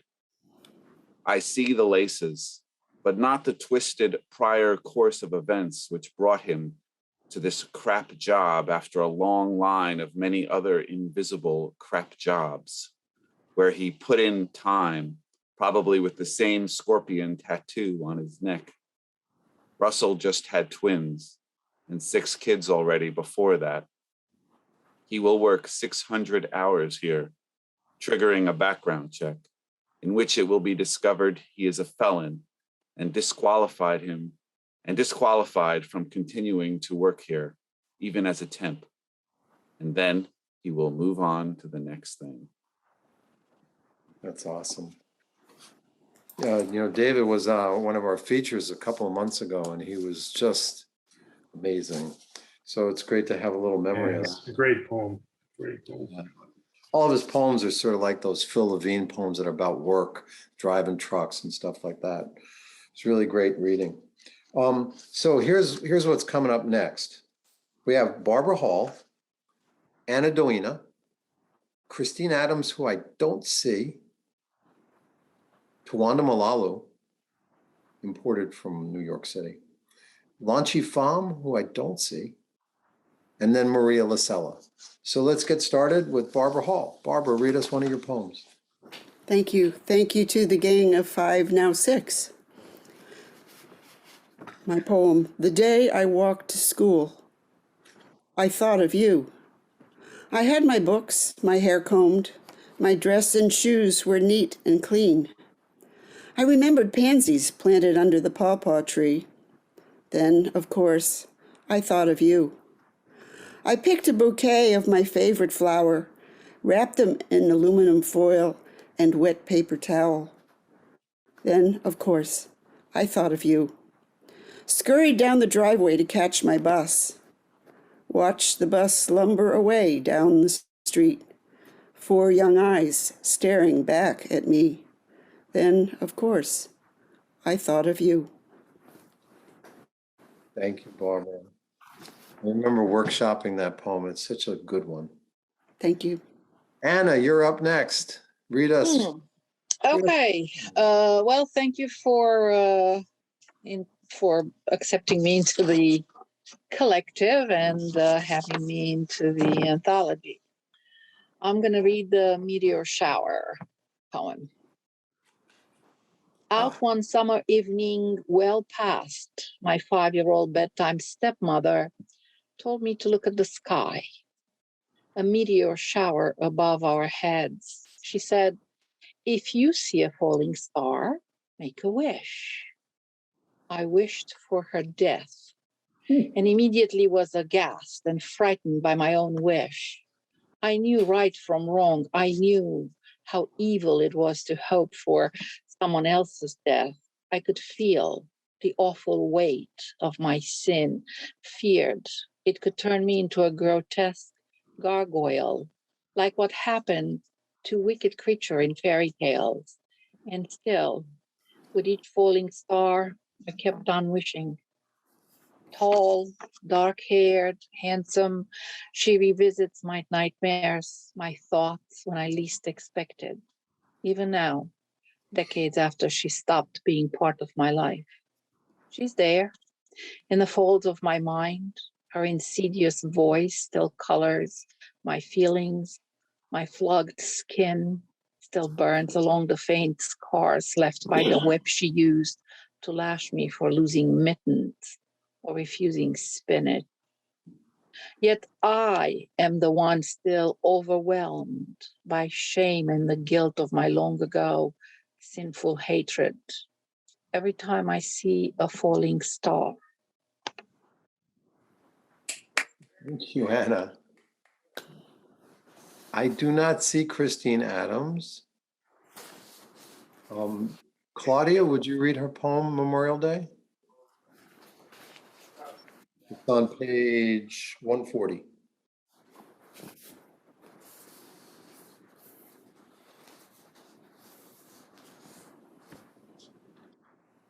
Memorial Day. For Peter and Suzanne. Dusk extinguished the day. Its weeks of pink ignited clouds burned to carbonic chords of gray, while the birds quieted their melody, leaving the percussion to the peppers, the hyla crucifer, to dismiss the band, and call to other cross-bearing frogs, a love song to their betrothed from greater than 6 feet. The female will lay her eggs after a socially intimate rendezvous in a nearby pond on an antique farm, while we mourn the dead of our wars. Avoidable, those fighting the virus, perhaps not as avoidable, and slug the dregs of what's left of the rose-colored wine. We long to embrace our guests, 2 kisses on the cheek goodnight, bid adieu, but instead we retreat to our homes to join at leisure from across state lines those incessant blessed frogs. Thank you, Claudia, and thank you to Christine in absentia. Tawanda, it's time for your New Jersey debut. Read us a poem. I've been here before. Okay. One time. Hi everybody. Thank you so much for having me, and I'm so excited to be in what looks like to be a very handsome issue. I wish I could hold it in my hands right now, but I'm sure it'll get mailed to me at some point. Anyway, this poem that I'm going to read is called November Elegy, and it's basically me complaining about American weather in New England. The leaves don't turn red where I'm from. I'm from Botswana. Anyways, November Elegy. It is not cold enough. For my taste, I'd like it even warmer. But there's the fact of this going earth speaking against its changes by showing us what it once was. A confused tree buds earlier than it should. The sun returned shortly for 1 week. It was easy to be alive for just then. Even if everything was suffering, my loss is as any someone I will say I once loved. You did not die. After this earth, I could not have known that it will be easier to pretend you as deceased. Privilege speaks back. Those bodies back home. I don't listen. Thank you so much. No, thank you, Tawanda. It's wonderful. Lanchi is not here. Am I correct? So I'm going to read Lanchi's poem in a minute. Then we have Maria, and then we have Mark Fogarty. And then we have John Deangelo, who I don't see. So let me get this poem. This poem came through our workshop and blew the socks off of all of us. Breathwork by Lanchi Pham. With an epigraph she attributes to Tom Benedictson, whom she heard say it. The length of a line is the length of a human breath. Breathwork. So now I make my poems short. That way my father can read them lying in his hospital bed with the oxygen tubes running up his nostrils and 2 tanks always next to his nightstand. He adores poetry, mine in particular, even if it's in a language that's hard for him to read. He tries anyway to sound out the syllables and curl his tongue around the rough consonants. I write about our time together, about religion and science, and his 2 favorite people, no, not me and my mother, Jesus and Buddha, until he wheezes and can hardly catch his breath. Then we stop, and I kiss his forehead good night.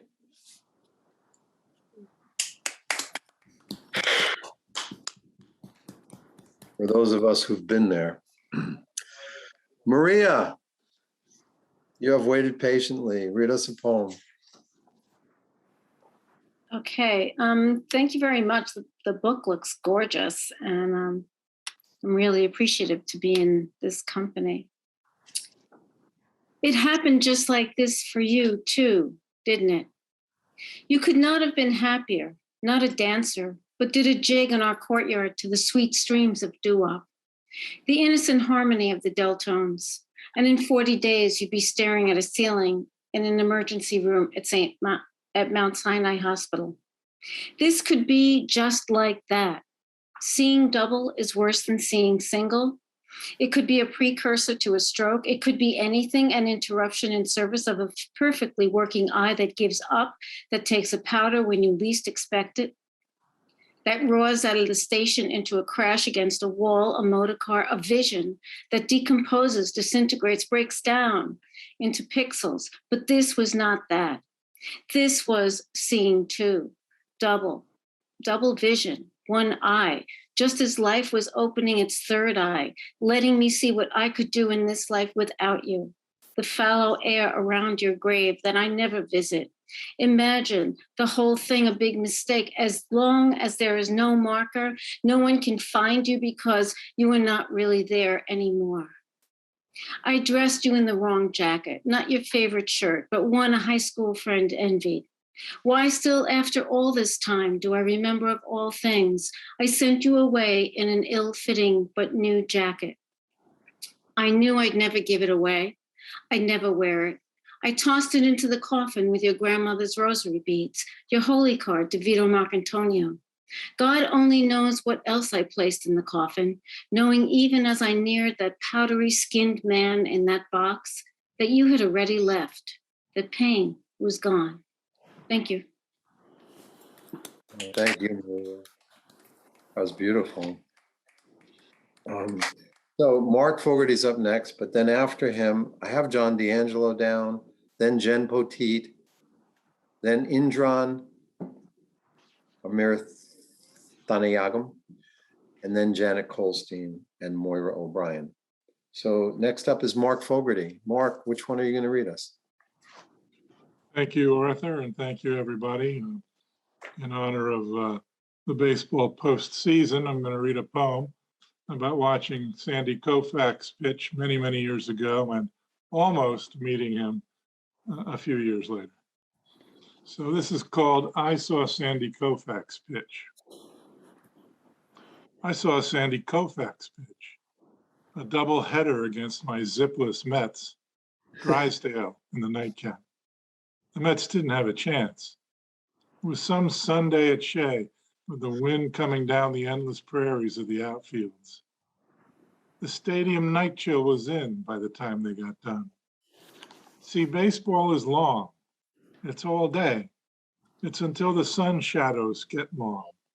It starts with the crocuses when you're sick of winter, blooms when the pollen blooms, when the sun comes dancing back, exists in the long, endless, bright, humid days of summer, holding its breath against the less beautiful seasons. Baseball lasts as long as a baby takes from conception to birth. It lasts the month after Labor Day, the sun wondering where everyone is gone. It lasts until the leaves fall off the trees and the first flakes come down, and it's the shit end of the year. No more lounging in amniotic water. Koufax beat the Mets 18 straight times, I remember. The internet says it was 13 straight, but then his elbow grease ran dry. Baseball careers last as long as your favorite pets last. But then, the miracle, your player doesn't die. I saw Sandy Koufax in person one warm spring day in Florida. He was sitting on top of the clubhouse in a beach chair, relaxed, gray-haired, watching the batters the way a cat keeps the mice in view, at his own security guard for privacy. He used to pitch batting practice at Dodgertown until they had to say, Sandy, the idea is to let them hit the pitches, not wave the bat in the helpless air and screw themselves into the graveyard dirt. And oh, I wanted to tell him, I never saw a better. Not Gooden, not Seaver, not Whitey, not Gibson. Gibson was close, Sandy, He was like that meteor coming in from space, and we're all doomed. Nothing he can do but kiss your ass goodbye. But you were Michelangelo painting the corners, curves that broke different ways. Take your pick and marvel at the ceiling.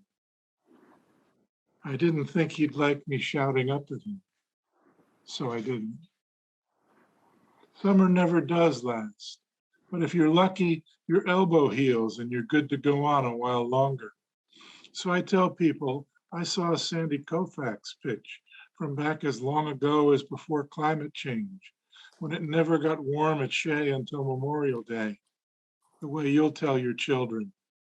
I saw Jacob deGrom pitch, and they never scored him any runs. So true. It makes me think about all of that stuff. You know, I saw Nolan Ryan pitch when he pitched for the Mets back in like 67. You remember it the same way. Next up, is John Deangelo here? I'm going to think no. Jen Poteet, you're up. Hi, thank you, Arthur. I have one poem that I'm going to read called Outside of Trader Joe's, which was the first I wrote of my anachronistic poems. So without further ado, Outside of Trader Joe's, Walt Whitman's inclination is to pat children on the head, nod to women he recognizes, and wave with enthusiasm at the men. He stands the requisite 6 feet apart, but it doesn't feel natural. Walt knows that someone, somewhere, could use his help. What was it he needed to buy? Milk, tea, bread, meat. The fleeting idea of dinner guests in this strange season, almost like wartime, seems too much. Every day more people have died, and yet trees sparkle after last night's heavy rain, and a sacred sky hangs open, covering everything. Thank you, Jan. I remember so well when you brought that first one to a workshop, and we all talked about in a supermarket in California, the poem that had been written by Ginsberg that talked about Whitman walking through the aisles, and how far you've come from that. I think you've covered the entire Norton anthology with poems about the poets. Yeah. Janet, or as Jim would say, Janet, read us a poem, would you? Poem by Lozenge. Topanga. Oh, I love this poem. The name comes to mind when I want to sugarcoat my fantasy of what I might have been in this world of hipness. This canyon of coolness, the very air filled with notes of Joni Mitchell and whiffs of hash swirling like smoke in a Mooka poster. Tea and oranges, Crosby, Stills and Nash's ethereal harmonies, guys with long hair and guitars, the ladies heavenly and thin. In my prairie dress, my granny dress, henna rinsed hair long and thick and set smooth on cans of emptied peas and beans, I was never good enough, and wished talent and bravery could be rubbed off those who had it. And what would I do with it anyway? Riding in Amit's limo to Earl's house in Hollywood, who displayed a crushed car in the yard. And once, going to a place in the California wilds, I can't recall, but maybe it was another canyon, Laurel, where there were no lights, and the person leading the way had to keep lighting matches so we could see the path. I always went back to New Jersey when summer was over, took some low-paying jobs for tuition or books. There was our home in Bloomfield, where I would go to lick my wounds when I failed. I love this. I'm getting to hear all my favorite poems. Thank you. It's wonderful. And isn't it great? Morgan Boyle, she mentioned Joni, you mentioned Joni, and this is the 50th anniversary of Blue having come out. Just a wonderful, wonderful thing. Moira, you're next. And then after Moira, we have Joanne Santilia, who has been waiting very patiently. I don't see Nicole Zach, but she would be after that. Yuyutsu Sharma, who read to us from very far away. And then Wayne, I did see Wayne. He would be after that. And then Susanna Case, if she's here. But let's go back now.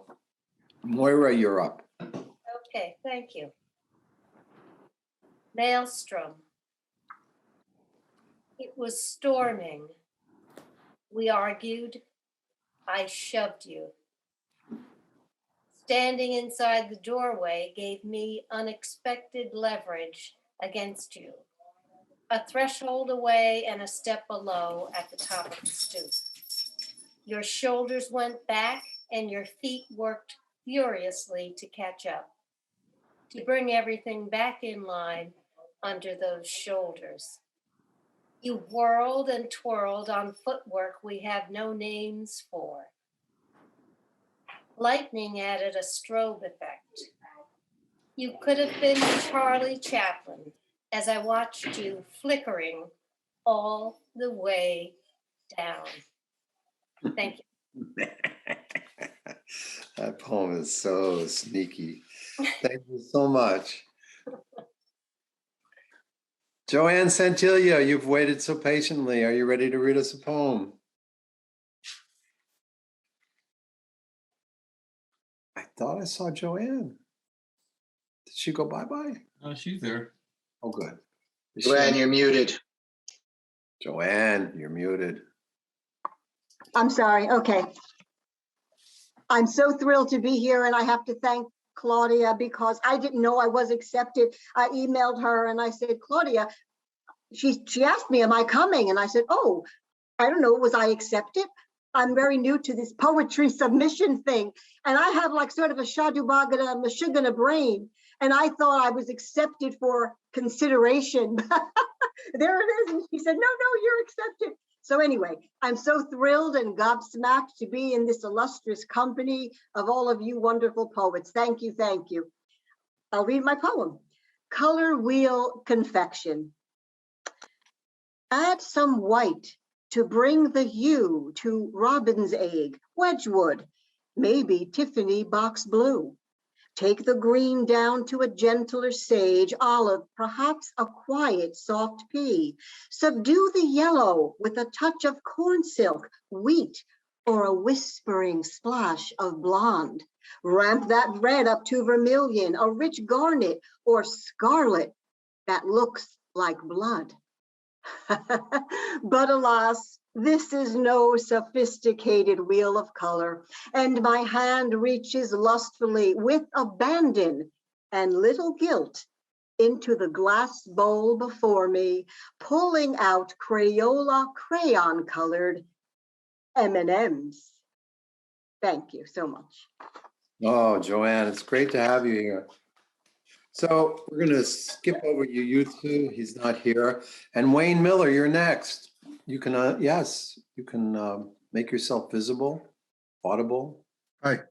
And then hear me? Yeah, I can. Okay. This piece is called Freedom. I wrote it 8 or 9 years ago, back when I was doing some slam poetry. That was a short period of my poetry career. Freedom. I could order a kilo of freedom from the internet tonight and not pay a dime for it. I can go down to the corner store and get me a big bag of freedom and it's all for the taking. I could watch the Freedom Channel and have me a whole night's worth of freedom and I don't even need cable. I can listen to the radio and hear freedom, freedom, freedom, and it's all just out there for me. I got all the freedom I'll ever need. When I go to my job and work 16 hours and they tell me I'm free to leave any time, but don't ever come back, that's freedom. When I walk down the street and I don't get shot for wearing the wrong colors, that's freedom. When I make it back home after getting robbed on the subway, that's freedom. When my friend ODs and I yell at him in my mind for a week, that's freedom. I'm free to do what I'm told to do. I'm free to do what I need to do. I'm free to make my connection. I'm free to beg for my food. I'm free to watch people stare at me. I'm free to pass out on the street. I'm free to die right here in front of you with a free needle in my arm.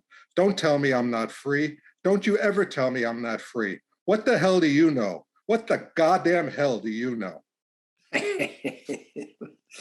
Man, we know how to pick poems here on the editorial board. I'll tell you that. We're good at it. That was wonderful. I don't care if it's from your stand-up days. That's a great poem. Susanna Case, not here. Ron Colm, not here. Robert Goldstein, not here. Huh. Carol, you're here. Carol Stone, you're here, right? I saw your name. Carol?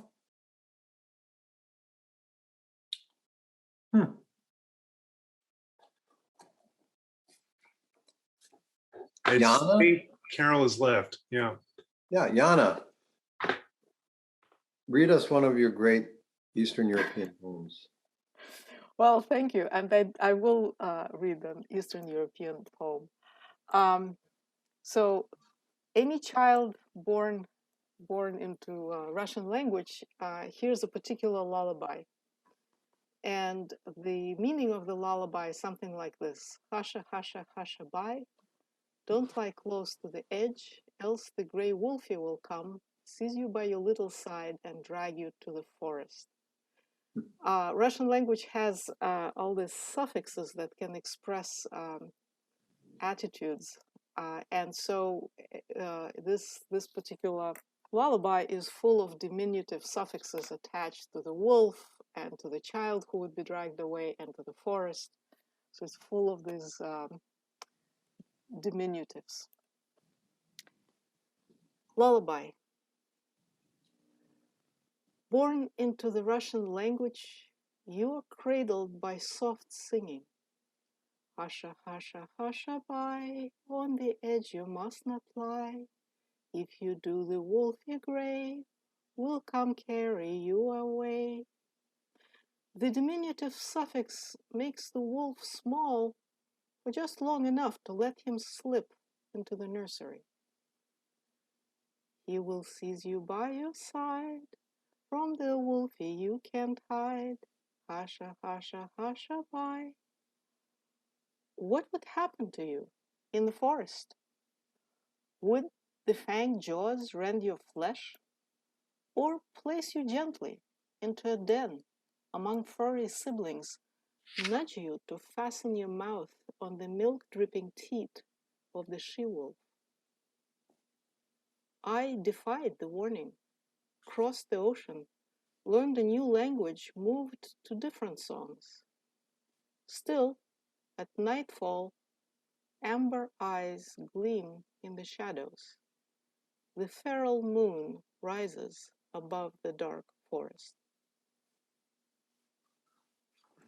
And here's the picture that goes with that one. Did you Oh, put it? wow. Oh, great. Thank you. And I'm very glad to be here. So thank you. I'm very honored.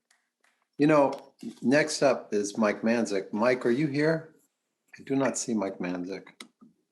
He sometimes disappears this way. Well, since I love this poem, I will read it. It's called Lunch with Jimmy Sturr by Michael Manzik. A few of my relatives from the old country were illiterate yet multilingual immigrants.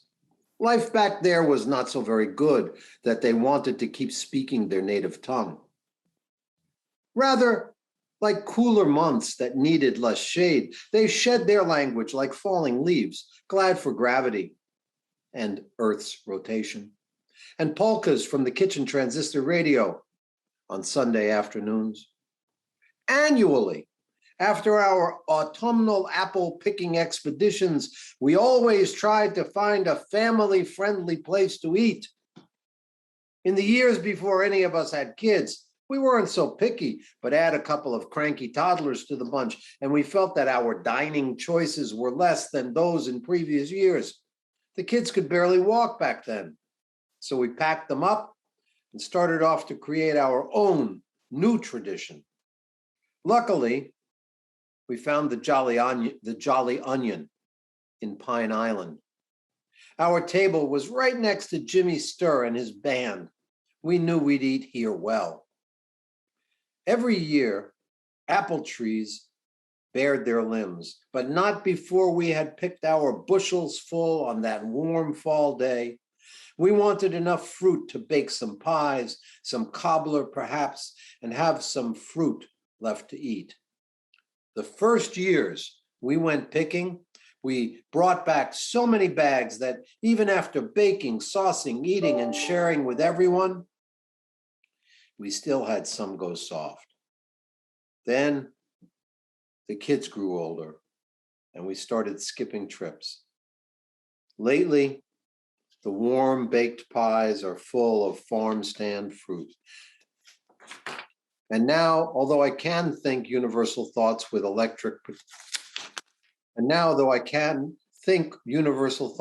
eclectic particulars, I trudge like a circling pony shod and saddled, because my opposable digits dip and dance across well-designed handheld communication devices. I'm tricked into believing what my twitching ears hear when background ad speak transliterates affirmations that we two-leggers are so much more advanced than the living deciduous woodlands who annually bare their well-appendaged trunks if left standing and unburnt. My own rootless wandering turns kerf into dust and logs into ash, even though live trees bury their own input devices for stability and support. Some provide offspring even through fire, and all burrow to capillate their own sustenance. The root forms and feeds the cellulose base from which all seasonal glory blooms, flowers, and leaves. The polkas clump a carousel. Hey guys, I think we need to proofread this one because we may have lumped together two different Mike Manzik poems. Denise Lenev, you're up next. Denise was here? I saw Denise. Hi, Denise. You have to unmute yourself.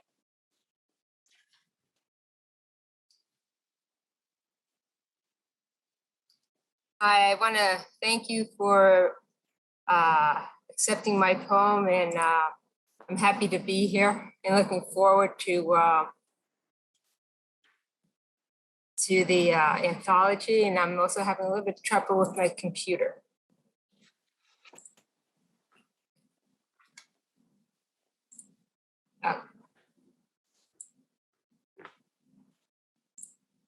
Okay. Festivities on Bastille Day. Platters of salmon, shrimp, fromage, saucisson, other charcuterie trim the table. We teenagers line walls like window planters for daisies, or like street lamps on the Champs-Élysées. Shy, hesitant, my feet drag towards the dance floor. I am only 16. An older woman pushes me into the arms of a dark-haired, adolescent, mustached Alain. Weeks after, he motorcycles to visit me for chats in American articulated French. Wistful meetings outside, mother close by. Fades to infrequent passing. Summer ends with disappointment that burns stronger with each new romance. Now, Alain is folded away in a memory box, like a lover's handkerchief, faded to yellow. I bet he wishes he was here. Is Paul with you? Yeah, Paul, read us a poem. Okay, can you hear me now? I can, loud and clear. Denise, you have to mute your computer now. Okay. All right, this is entitled A Fetch Too Far. Frisbee flying past the edge of a cliff at the edge of the world, at least the world they know. Flat Earth projected in 3D with a breathable atmosphere, but no other discernible life forms. Boy and dog floating just above ground. What goes around comes around. Dog, look out behind you. Boy, ouch. Thank you. Fabulous. Okay, let me give you the lineup. We have Gordon Gilbert, Shane Wagner, Petroc Risto, Melanie Klein. I didn't see Melanie. Zarina, is Melanie there? No, sorry. Zarina, pick. Arthur, Yeah. what about Raymond Bremner? Oh, I'm sorry. Is Ray here? Raymond here? Oh, just thought I'd ask. He's here. Are He's you? here.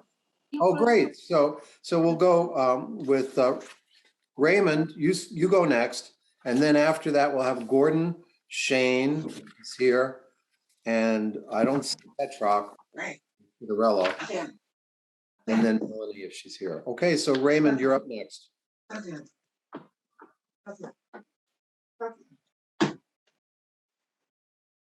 Who are you?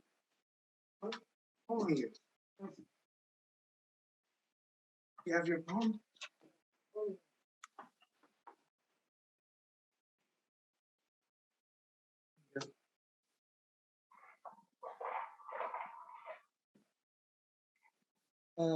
Hi. Hey, time passed through the half-open door and bid me a cheery farewell, with promise to trouble no more, bring vile secrets to sell. The door stands half open today, while time is still outside, and nothing would bring me to say whether time had lied. Brief and to the point. Thanks. Thank you so much, Raymond. Gordon, you're up next. Okay, I did not know if I should have asked beforehand, but is it okay for me to share the screen? Go ahead. Okay. We're loose-limbed and flexible. Now, just before I share, I do want to say, where did it go? You're bringing up Beach Fever, right? Yeah, just a moment. But I do want to give a little shout out to the Gang of Six now. So with apologies,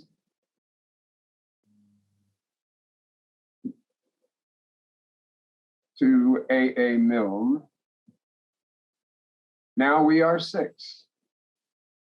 But now we are six. We're as clever as clever. So I think that should be B. I think we'll be six now forever and ever. Yeah, unless the Republicans fall into favor, and then we'll pack the court again. Okay, so here's Beach Fever with apologies to John Masefield. All right. I must go down to the beach again with my sunblock, beach chair, and umbrella. And all I ask is a good book to read, and I'll be a happy fella, with the sound of the waves as they crash on the shore, and the cries of children laughing, and the surfers on their boards out past the waves breaking. Thank you. Thank you. And before I screw up again, is or is not Shane Wagner here? Mr. Wagner.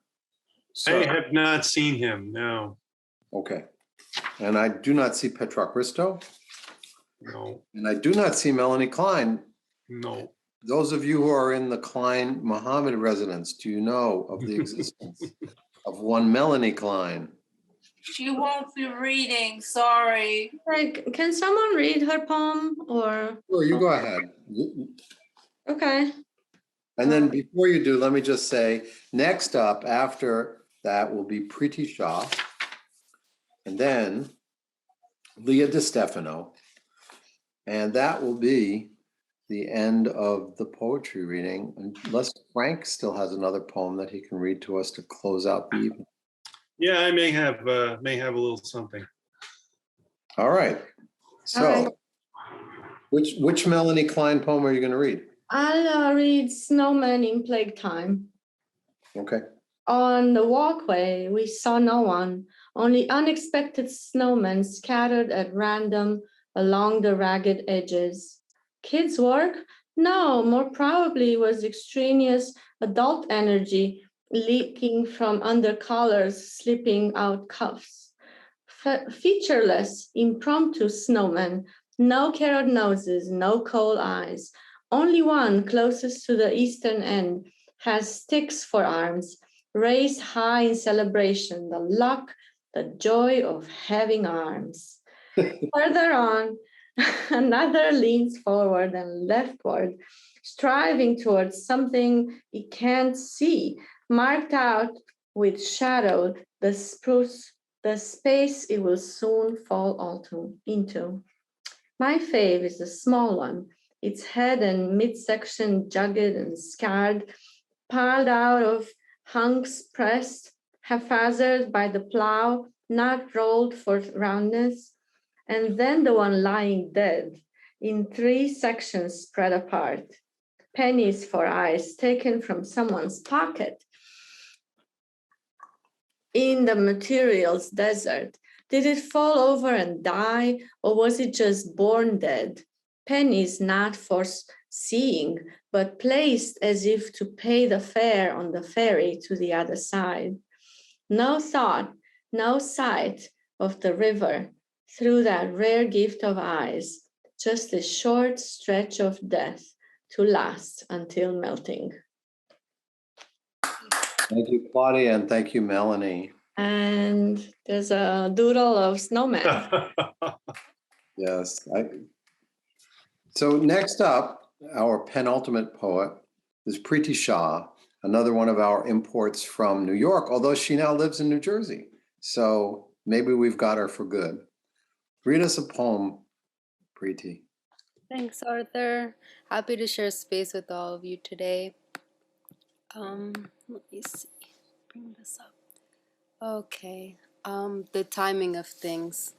Sometimes you want more for the bird than the flies and foragers. For a bird so perfectly still, without breath, there is an ache to preserve.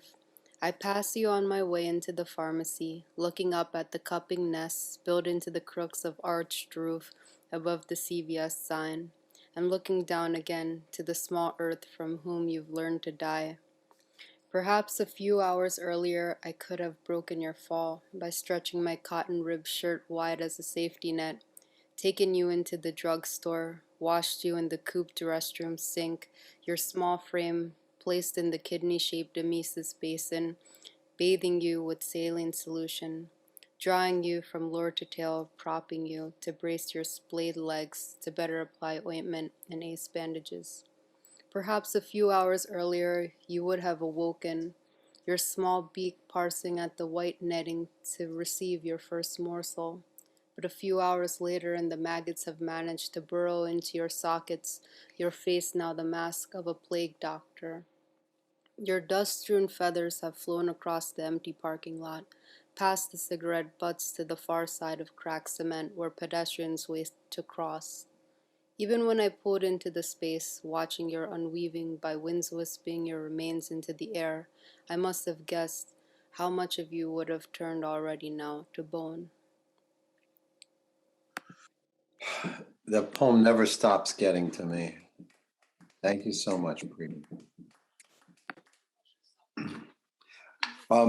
Next up, one of our faves from the workshop, Leah. Leah, are you still there? Say you're still there. Leah DeStefano. Yes, I'm here. Hi, Leah. So I'm going to read another dead bird poem.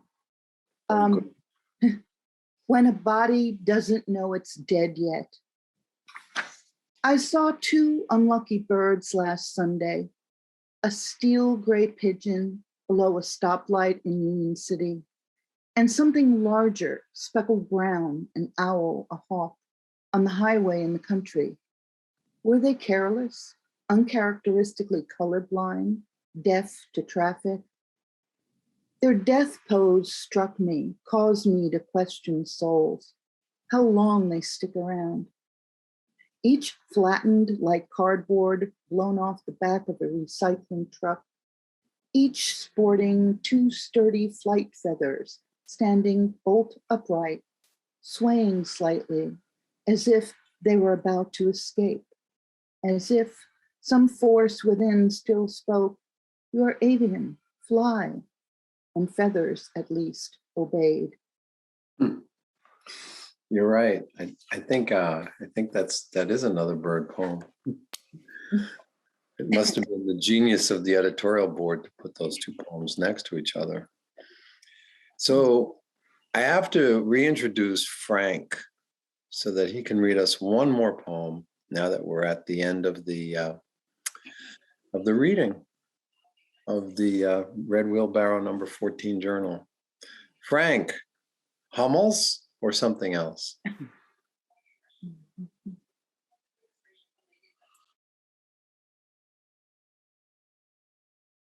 Going to be a little something else. Okay. You guys, can you hear me now? Sure. Yep. Don't hear you. By the way, Jim Klein would be very proud of your standing position for your reading. I know. I'm just trying to make sure I can you guys can hear me, because I'm not sure that's true. Can you hear me? Yeah. You can hear you. Sounds good. Sorry. Okay, here we go. Okay. Bracelets on her wrist and flowers in her hair. The doctor feeds a narrow tube with a micro camera into your nostril. The landscape inside your head is wet and bubbly. It's a cave I've seen before the other time. I was taking notes on what he said. He asks you to hum, and to hum very high. He. Your vocal cords look like elevator doors, but they don't close all the way. His aspect falters, like he saw something. And your eyes, which you diverted from the monitor, your eyes falter. They settled quietly at different times from his, and became perturbed at different times. Thank you. All right, everybody, please unmute yourselves. Now it is time not just Frank. Frank's Frank. This is an applause for the entire. Thank you, everybody. Wheelbarrow number 14. Thank you. Yay! Excellent. So since we're all the features, as is our custom, we all get a copy of the anthology, no? Well, that's true, except not. Because not tonight, maybe, but we are going to. No, but we sell our copies even to ourselves. So no, authors make a contribution. John, you can take yourself into Arthur, he's busting your chops, Arthur. So anyway, we're going to be posting this thing on Lulu in a little while, a couple of weeks or 3 weeks. Found a couple of mistakes, maybe even an important one in the Mike Manzik poem. We're going to fix all that up, get it cleaned up. We're going to get it out to Lulu and post it on the internet. We're going to put a $15 price on it. We're going to try to put a little discount price on it for those who buy it soon. Please buy many copies for all of your relatives so that we can do this again. They make great Christmas presents. They're awesome Christmas present, especially if you put a $100 bill in the middle of it. Arthur, can you bring any this weekend, Saturday, to Novato? No, we don't have the proofs that we got. Oh, okay. So that's just like a proof. Well, there's no real difference, as I was hectored by the guy at Lulu. There's no real difference between a proof and a regular one, except you get to change it. So that's it. Thank you all so much for coming. Thank you all so much for submitting. Thank you all for what you did. Thank you. Thank you. Thanks, everyone. Great Thank you, start. gang. Thank you very much. Thank you, gang. Thank you. Thank you, gang. Thank you so Exciting. much. Thank you, gang. Night all. Especially the Happy New Yorkers. day. Happy evening. Good night. Thank you. Everybody. Thank you. Night. Good night, Frank. Bye, Zarina. Good night. Good night, everybody. It was a pleasure. Good to night, see you. Arthur. Oh, Zarina, wait, Zarina, before you go. Oh, you got some figs. This is just today's figs. Oh my beauties. Yeah. Yeah, I get them a little before they get all brown, because at the moment they get all brown, I have competition for them. Yeah. Beautiful. You are the mother of all my figs. Oh, thank you. The good title. Yeah. Good night. Good night, everybody. Good night to the Good two night. friends. Love you all. Good night. Love Good you. night. I think it was great having Barbara sitting behind you while you read. I Like know. the Securitate, like she was there like the CIA, making sure you didn't break protocol. Exactly. Making sure I don't divulge any family secrets. Yeah, that didn't work out, did it? No, it didn't work out too well. Wonderful reading, Frank. Really, I really think you captivated everybody's attention. Thank Very you. good. Thanks for the intro. It was great. And Yeah, it was I a edited wonderful it on night. the fly. I didn't realize I was going to do that, so I just picked a couple of paragraphs from the other thing I wrote, and that I think it worked I'm well. going to try to make my sound a little better, though. Here. Who the heck is Pithy Mood? No. All right. Bye, Frank.